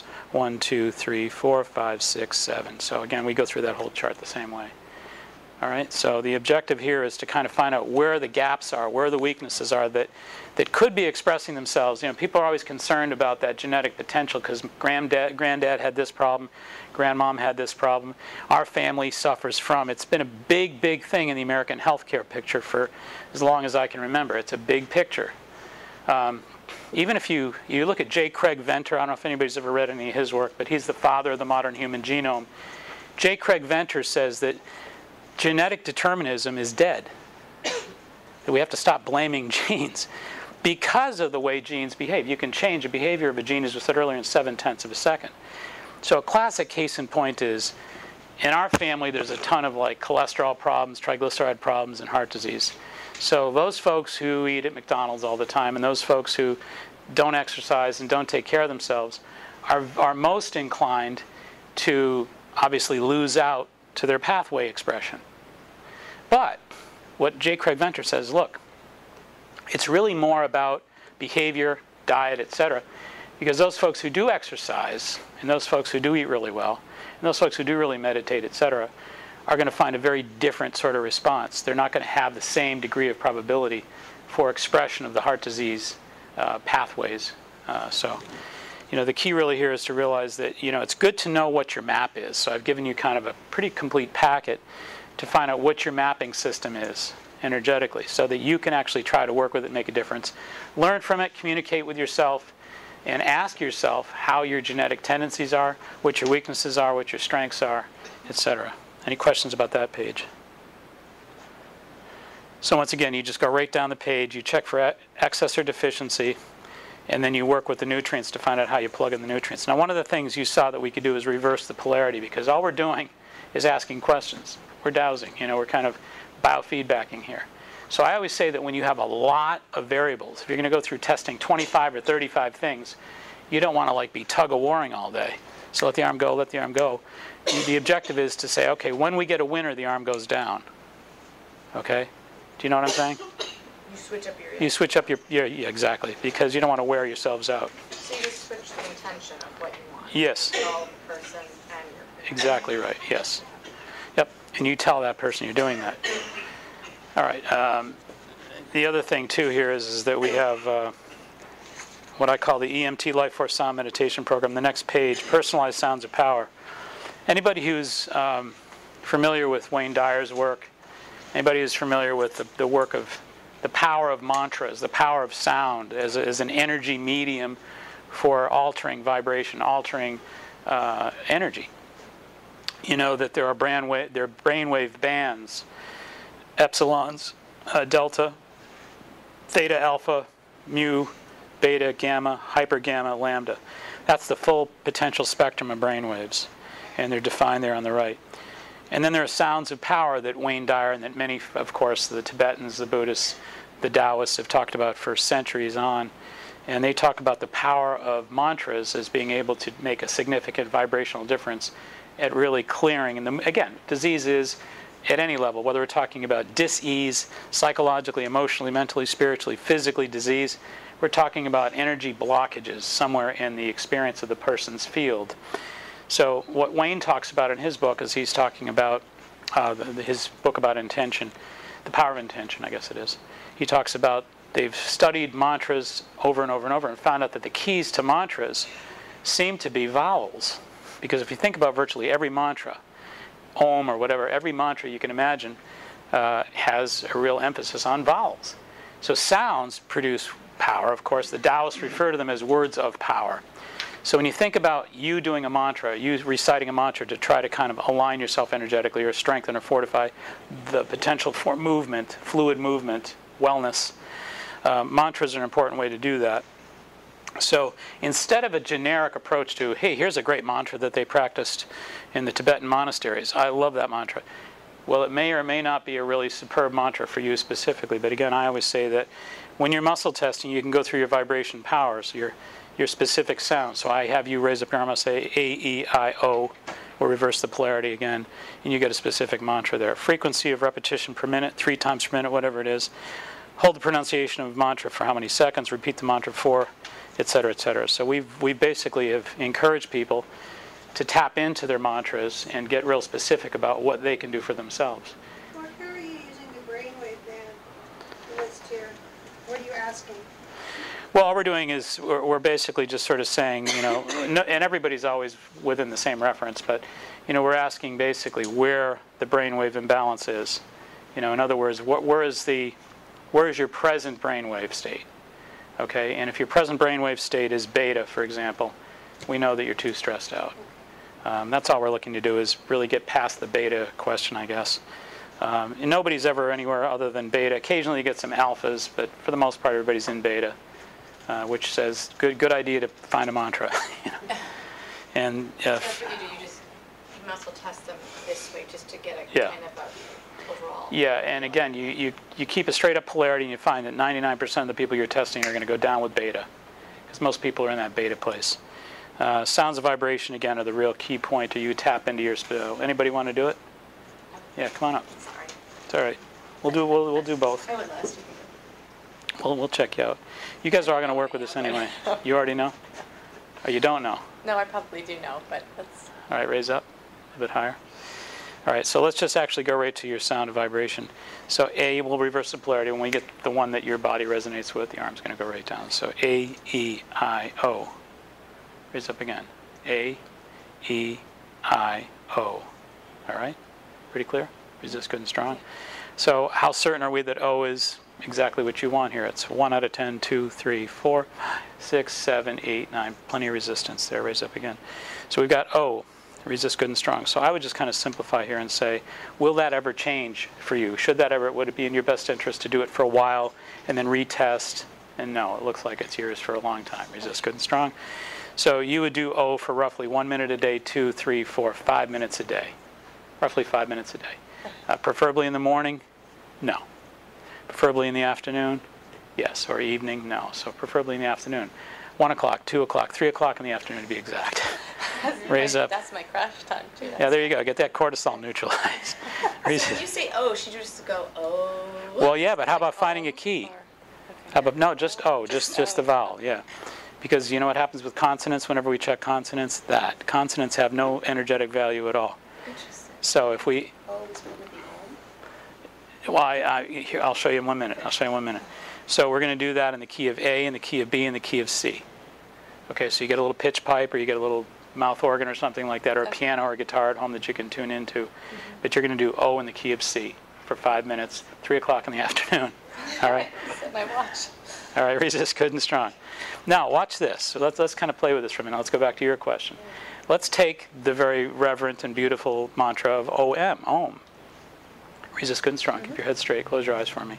So Om, as a traditional mantra, for you would vibrate in, just kind of relative scoreboard numbers here, in the hundreds, in the thousands, in the tens of thousands. So we wouldn't get to the tens of thousands. We get tens, hundreds, thousands, somewhere around the hundreds or into the thousands.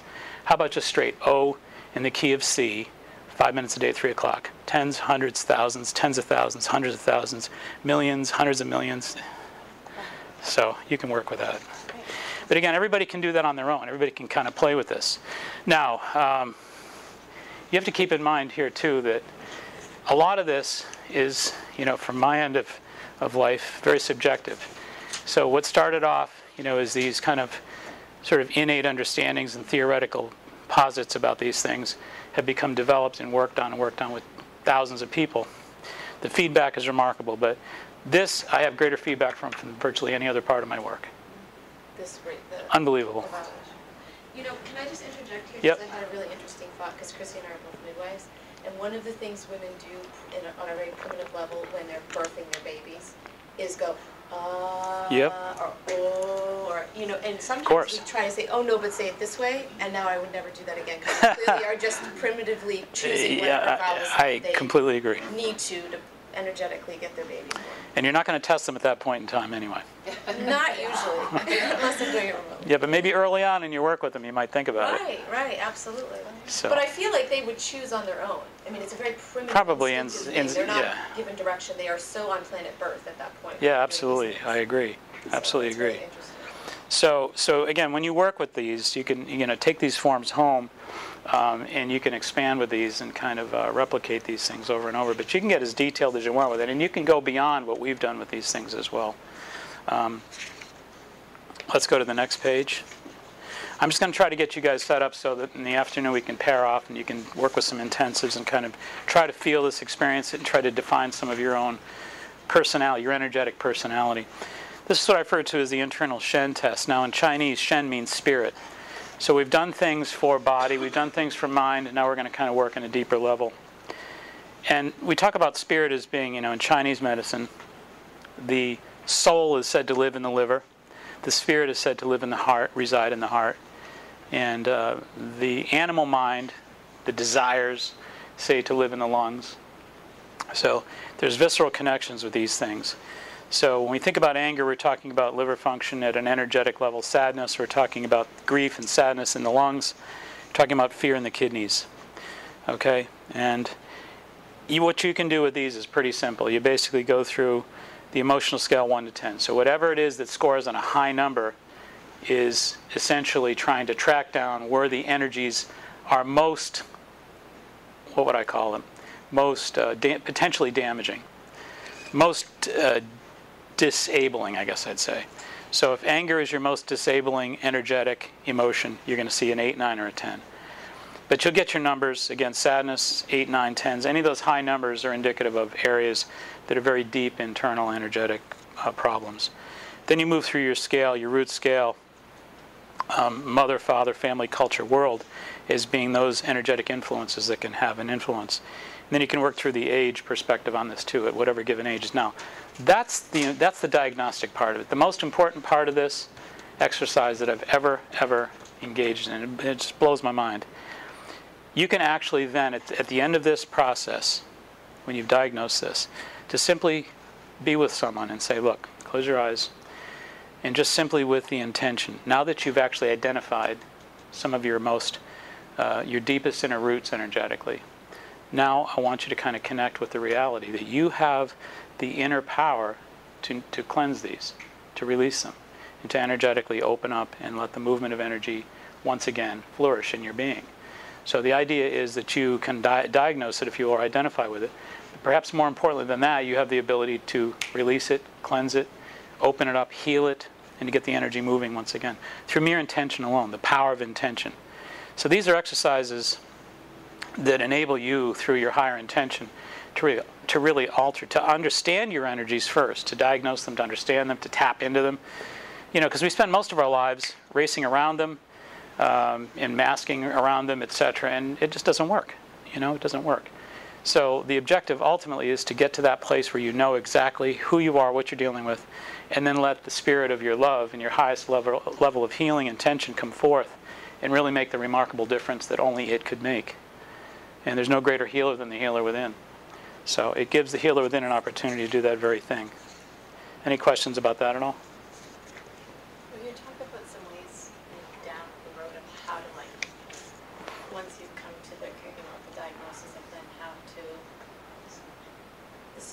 just... Well, once again, I don't think it's very complicated, and I think that's a great question. I'll tell you why the question is great, because it shows that our proclivity is to look for a how-to that's very detailed. To buy my book with 289 pages of graphs and diagrams and all that stuff. No, I don't think it's that at all. That's the most astounding point that I'm trying to make, is that I think you have to appreciate that when you're observing this whole diagnostic process, you are presiding over it. When I say you, I'm talking about the real you. Not just the material you, not the ego you, but the higher self. We all have this remarkable thing. And I always tell the story when I was a kid, and I wrote about it in my 6th book, that when I was a kid, I was invited by one of my friends to go to another friend of mine's dad's funeral. And I said, funeral? Yeah, all right. After school across the street. After school across the street, we went and we saw his dad lying there in the coffin. I said, that's the first time as a 7-year-old that I ever had to contend with a physical body that didn't have any energy in it. And I couldn't figure it out. It was really astounding to me. So I'm walking home. The only way I could reconcile it was to think of my Cub Scout flashlight as not having batteries in it. The flashlight's there, but there are no batteries. No light was turned on. So, the idea that we all have these material selves, these beautiful material machines, these miraculous material machines, we tend to overlook sometimes. We attach a personality to that. And we tend to sort of forget that there's a beautiful spirit in there that has limitless potentials. And it has an eternal being to it, an eternal self that will never, ever cease to exist. So the potentials of that higher self are what we're talking about here. So we're not engaging the material properties at the ego level to follow a how-to book. It's really a matter of you just aligning yourself. By the time you've arrived at this page in your work, you're deep into trying to really heal yourself and care for yourself. And at this level, you're trying to basically connect with all you've seen and embrace that, and the spirit of intention to just come forth to just basically make it right. Yeah, wash it over. And the power of intention is there. I mean, it doesn't require, and one of the things we always muscle test in this is, how much of this have you just healed? It's always 100%. And then we ask, will it ever need to be boosted? I've never in 30 years seen anybody that ever needed to be boosted with it. So people do find great breakthrough responses with it. And most importantly, identify with their intention to do so and their degree of belief and faith in their ability to do so. Anybody else? Yep. I always think of disease having the underlying cause of attitude, environment, Yep. and karma. Yep. And so, to me, you're talking about attitude, you're talking about environment, food, all the environmental Yep. aspects, genetics, that to me is all environmental. And then there's karma. And so, there's some people it's not the cosmic time to heal them. Right on. And do you find that in your muscle testing? Yeah, but I think what we could find is that you can actually ask, as to whether you feel that it is. And I think that there's a level. If you think, your observation's astute. I think it's right on the money. But I think that we all have this. To me, God isn't this bizarre concept that I have a hard time as being out there at 30,000 feet with a bunch of harpists. I have this concept of consciousness at the highest possible level, being within all living things, and having a unified field whereby the greater merging of all that energy sort of manifests. So, but you and I have that. You and I are that. We don't have that. We are that. So again, we tend to slip out of that, and I say things like, I have this God self, this God consciousness, and then I remind myself, wait a minute, I am that. So it's the I am equation that really strengthens that and reinforces, puts you back on track. So I would say that the I am component is the overriding potential. The I am overcomes karma. It's the only part of us that can overcome karma. So we have this ladder of possibilities energetically. We can start off with a good mind, good intentions, kind of keep climbing that ladder to the higher place where we move into that God consciousness and say, I'm ready to trade in my karma. I'm ready to overcome my karma. There's a phrase I've heard before, which is, the lesson is learned, but the karma isn't resolved. Right. So sometimes that's the one thing that I don't agree with in the Bruce Lipton book. Yes. Is he doesn't, it's not all intention. No, it's not. And there is a cosmic timing that goes beyond anything we could possibly achieve or do. Because sometimes, I always say if you're sick for a day, you have a very different learning experience than if you're sick for 10 years. Absolutely. And there's sometimes a perfection in the imbalance. I couldn't agree more. I think there's only one caveat. Love. That love can speed up that process. I think love is a game breaker. I've also I think grasping love at the level we're talking about is, of course, that's the great $64,000 question, So love it. I've heard that a situation is mutable, and sometimes I've heard it's fixed. So, that's it's probably a digression that you don't want to get to. Maybe. Well, I think, no, I don't disagree with that either. I think, from from my experience, I would say that love is fixed. You know, that it's like in, How would you interpret a stillborn?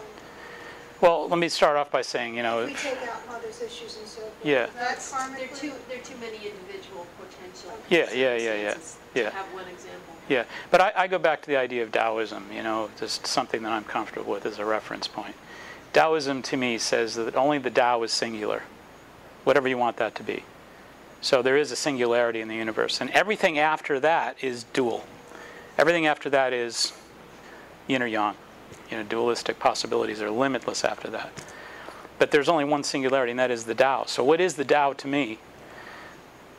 I don't know if I can put it into words, because the true Tao is that which cannot be spoken about, as it says in the Tao Te Ching. But I can try to take snapshots of it and sound foolish doing it. But whatever love is at the highest possible level to me is the Tao. Everything else is a duality after that. And I'm talking about a level down Yep, from that, which is the relationship between destiny and creative absolutely. choice. So that's one step down from the Tao. But I won't go too far into it.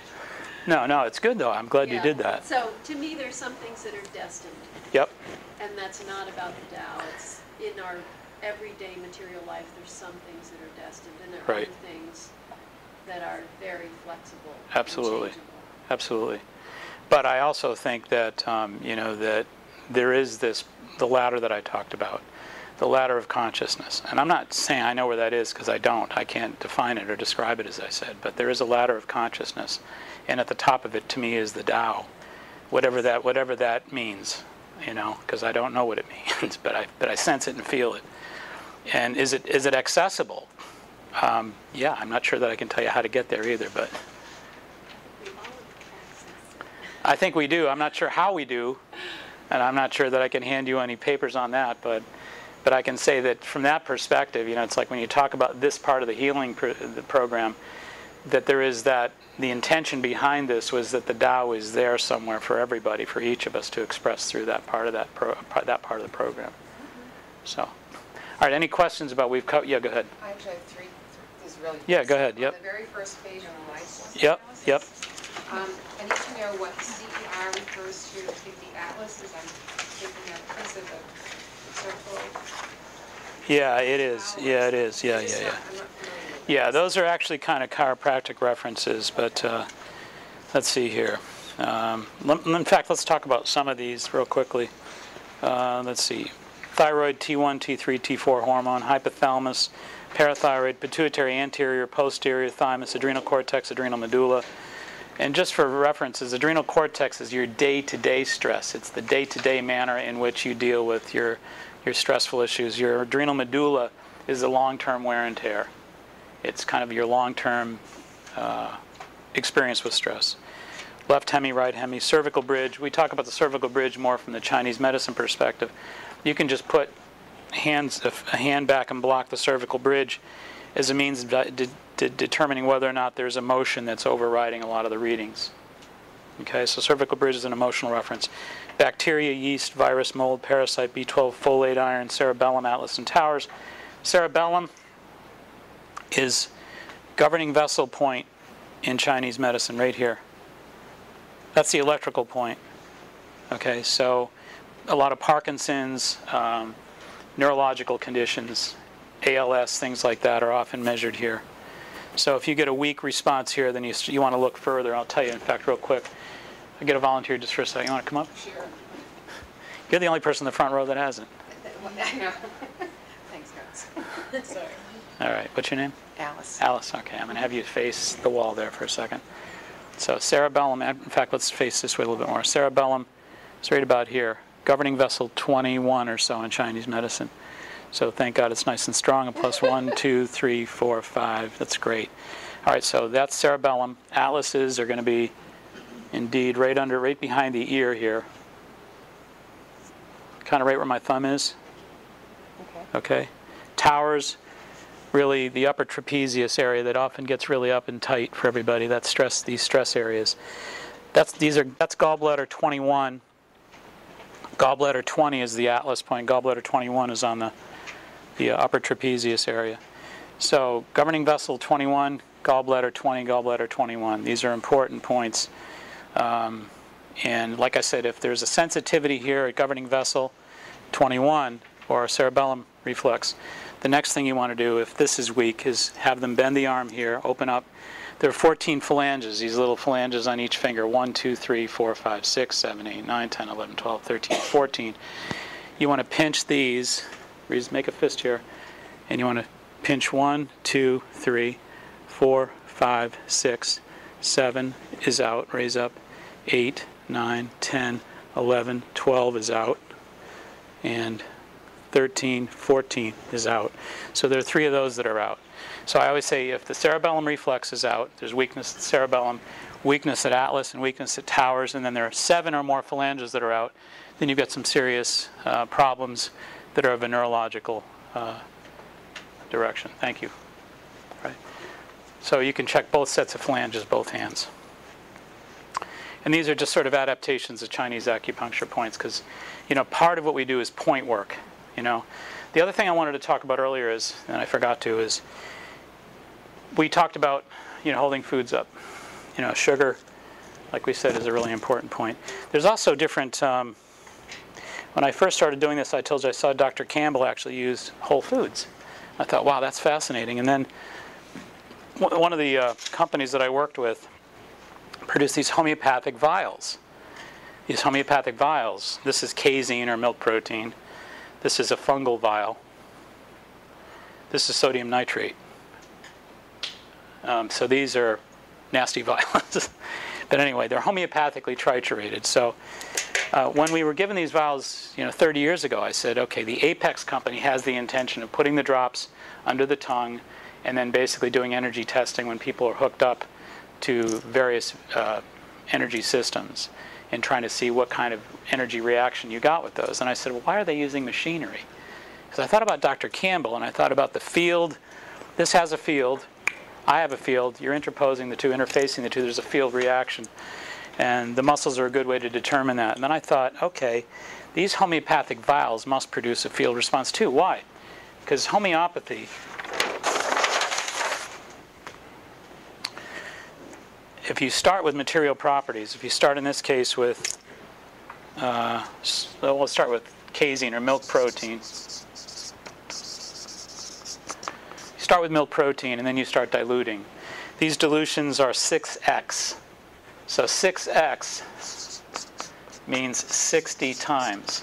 60 times. That means that we start with milk protein, we dilute it down to 0 so that there's no more material properties left. What are we going to do now? We're going to continue to go about 60 times, past 0. So the average person would say, what is the point? There's nothing there. And I would say, well, you're right. But energetically, there's this drawstring effect where when matter is diluted down, energy actually increases its potential. So it's a drawstring effect. As matter is diluted down, energy actually is more potentiated. So we're talking at an energetic level, at a field level. So I thought when I wrote my second book, like I said earlier, that we were going to take things like these vials, put them on electrode plates and see what happened. Get these incredible amplified responses. And then we put them under, we test somebody for allergies, put them under their shirt like this, and photograph them when they're amplified with radio frequency. And you see this big proton glow, this near ultraviolet field. Near ultraviolet slows things down. Near infrared speeds things up. So what is disease? It's when things slow down. It's when things are blocked and obstructed. So we basically have this important equation to keep in mind. So I thought, well, I'm not going to actually put these vials under I'm not going to put them under the tongue and check the galvanic reaction. Forget that. I'm just going to basically muscle test them. So for years, for people who know the work that I did over the years, I have kits of vials. So we often do a lot of vial testing. Of course, we've traded all that vial testing in for mind field or thought field testing. But fields are produced from a variety of different sources. Fields are everywhere. We're surrounded by fields. The Earth produces a magnetic field. Everything around the Earth and everything on the Earth all produces an electromagnetic field. So we're working at a field level, yes?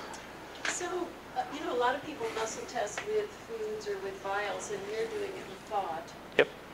do you find that if someone is a beginner in muscle testing, it's better for them to use the actual substance, or you just have them go right to thought? I go right to thought. So that it's not necessary to use the vials anymore? It's really not. It's really not. It's a great question. I think that, there may be somebody who says, look, I just feel more comfortable with food just because I am still sort of having a hard time leaving that stable base of materialism that I'm comfortable with. And that's okay. I get that. But I think everybody has the thought field potentially that's equal. So I would encourage people, if they feel comfortable with it, to go right past that. So you put the vial business out of Put the vial business out of business, yeah. So our starting point really is whole food, and then we go to vial, and then we go to thought field. And that's actually... You have to have your lists. You do. It's exactly right. Preparation's a huge part of it, and imagination's a huge part of it too. I find that when you're really, really in the flow with this work and really getting in the zone like I like to, because when I'm at work between 9 in the morning and 6 at night, I don't even know where I am until I get out of work. And when I get out of work, it's like I land in my body and I'm not even sure who I am anymore. So it definitely, yeah, you're right. So it's like really, it's a zone. It's definitely a zone. Test kits, I think, help a lot of people. They do. To that point, it's like reading sheet music before you can play. I agree. Yeah, you're right. You're right. You're right, and it definitely is. I found too that the phrasing of questions is really important. Of course. as you learn. Yep. Absolutely. The clarification of Because you're only intention. getting yes and no, really. And Yeah, so, like, yeah. if the body wants to say, like, maybe or maybe in Yep. a different way, you have to keep asking until you get. Mm-hmm. Absolutely true. But I found a curious thing. There's a group called the OTA that there's no longer in Washington, but there's a group of what's called the OTA, Office of Technology Assessment. There were 40 employees that were paid with taxpayers' money, and they were in business in Washington for years. And what they did is they basically pretty much assessed how medicine was practiced, and they reported to the government every year, basically, what's good with medicine, what's bad, what needs to be changed, and all that. But one year, 1995, in their study, they determined that 86% of all medicine was subjective. So 86% of it is guesswork. It comes down to a hunch, a physician saying, I think I'm going to put you on an antibiotic or whatever.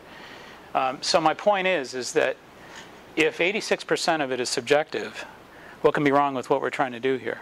We're trying to basically bring the patient into the subjective experience and trying to kind of detail it and put systems together. And like you were saying, get the questions right and details and make sure everything is all printed out so that we can kind of format our subjective guessing. So we're I think, playing a different role in that whole process, but kind of providing a system for subjectivity, that really is kind of fun to work with. All right, anybody else? Yep. Yep. Not being an MD, how are you explaining this in terms of what weakens and strengthens people? Yeah. Yeah, it's energy. I mean, we're, again, as a culture, we haven't really, I think we've gotten up to speed yet. I think, that you can almost sense that this sort of tickles the imagination with where you can go with this stuff. And that's really all I wanted to do, is create systems where I could help people.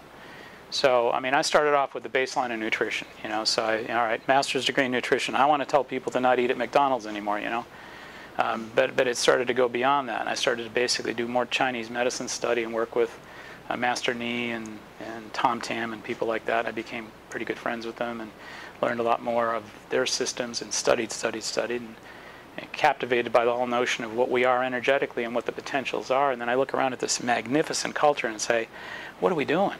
How about awakening? So I just want to help. That's it. Yep. Do you ever send patients to Tom Tam? Over the years, we've had patients back and forth, I guess, yeah. He still does great acupuncture work, but I got to be careful because he tells everybody to eat M&Ms and drink Budweiser. Do you know why he does that, though? No.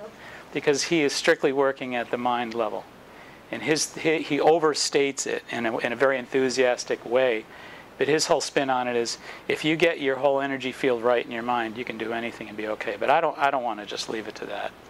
That's just a little tough for me to comprehend, All right, anybody else? Any thoughts? All right. So what we're going to do is we're going to basically try to get you folks to kind of divvy up and to work with some of this stuff and get used to feeling, what it feels like. And I'll work with each one of each of your groups. I'll try to kind of interact with you and try to help you kind of correct some of your weakness patterns. It's a matter of having fun with it, is really is all it is.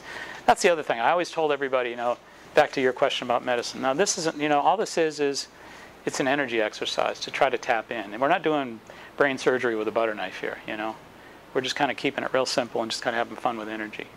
And seeing what we find out. And if we happen to find out some remarkable things that you can work with that make sense for you, bingo. That's kind of how we want to think about this. You can equate it to energetic reading.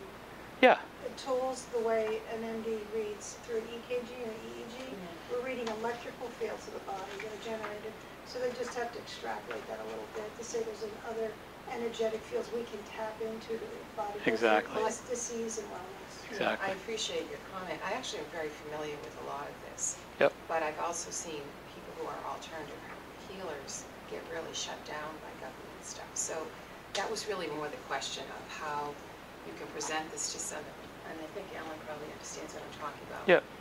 And so that's really what I was Well, you'd have to ask them. I don't know.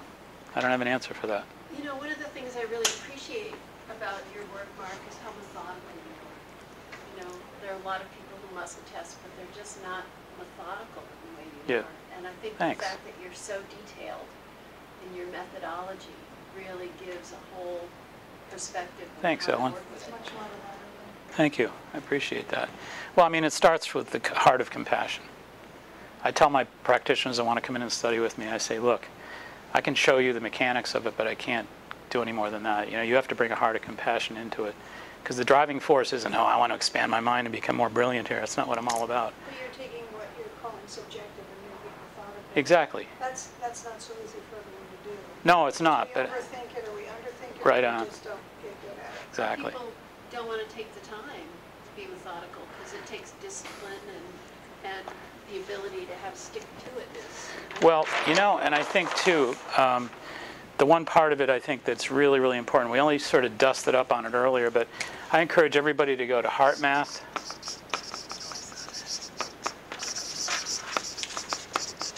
It's one word, but the trademark capitalizes the M in the middle of the word, but it's HeartMath. And they do some remarkable research out in Boulder. They have since the 1970s.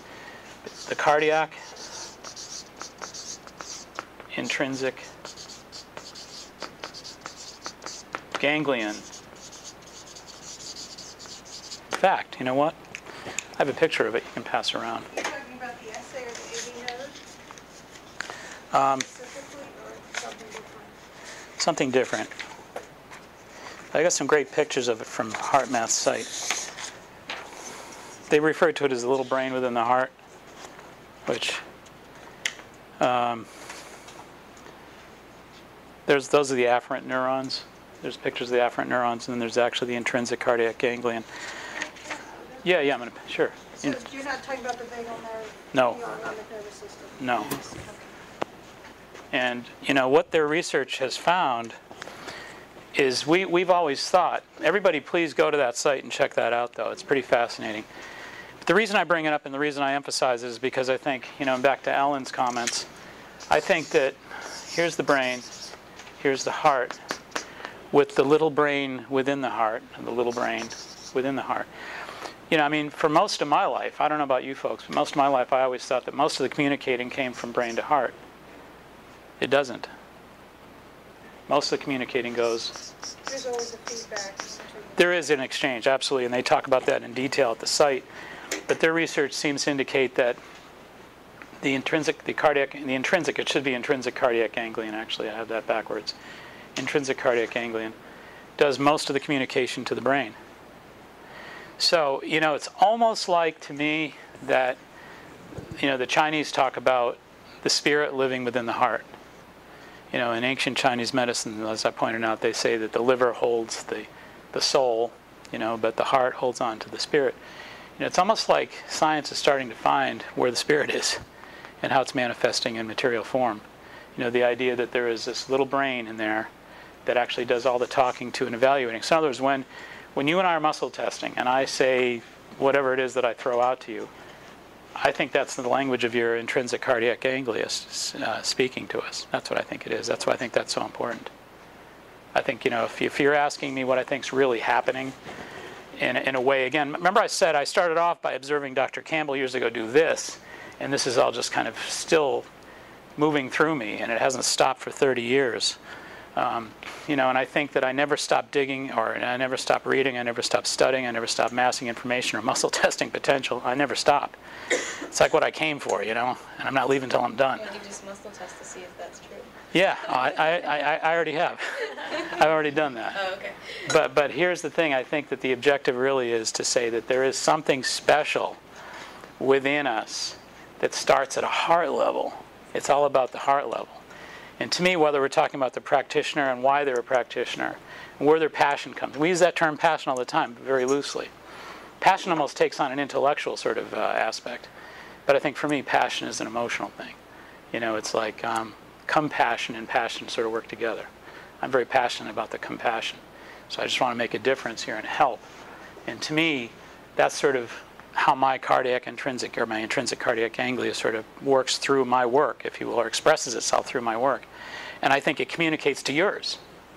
And there's where the dialogue sets up.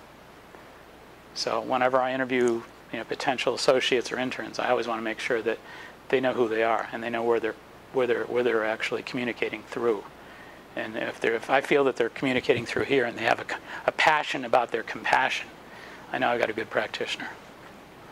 Any questions about that stuff? Is the liver that holds on to the soul and the heart that holds on to the... It doesn't just hold on to. Yeah.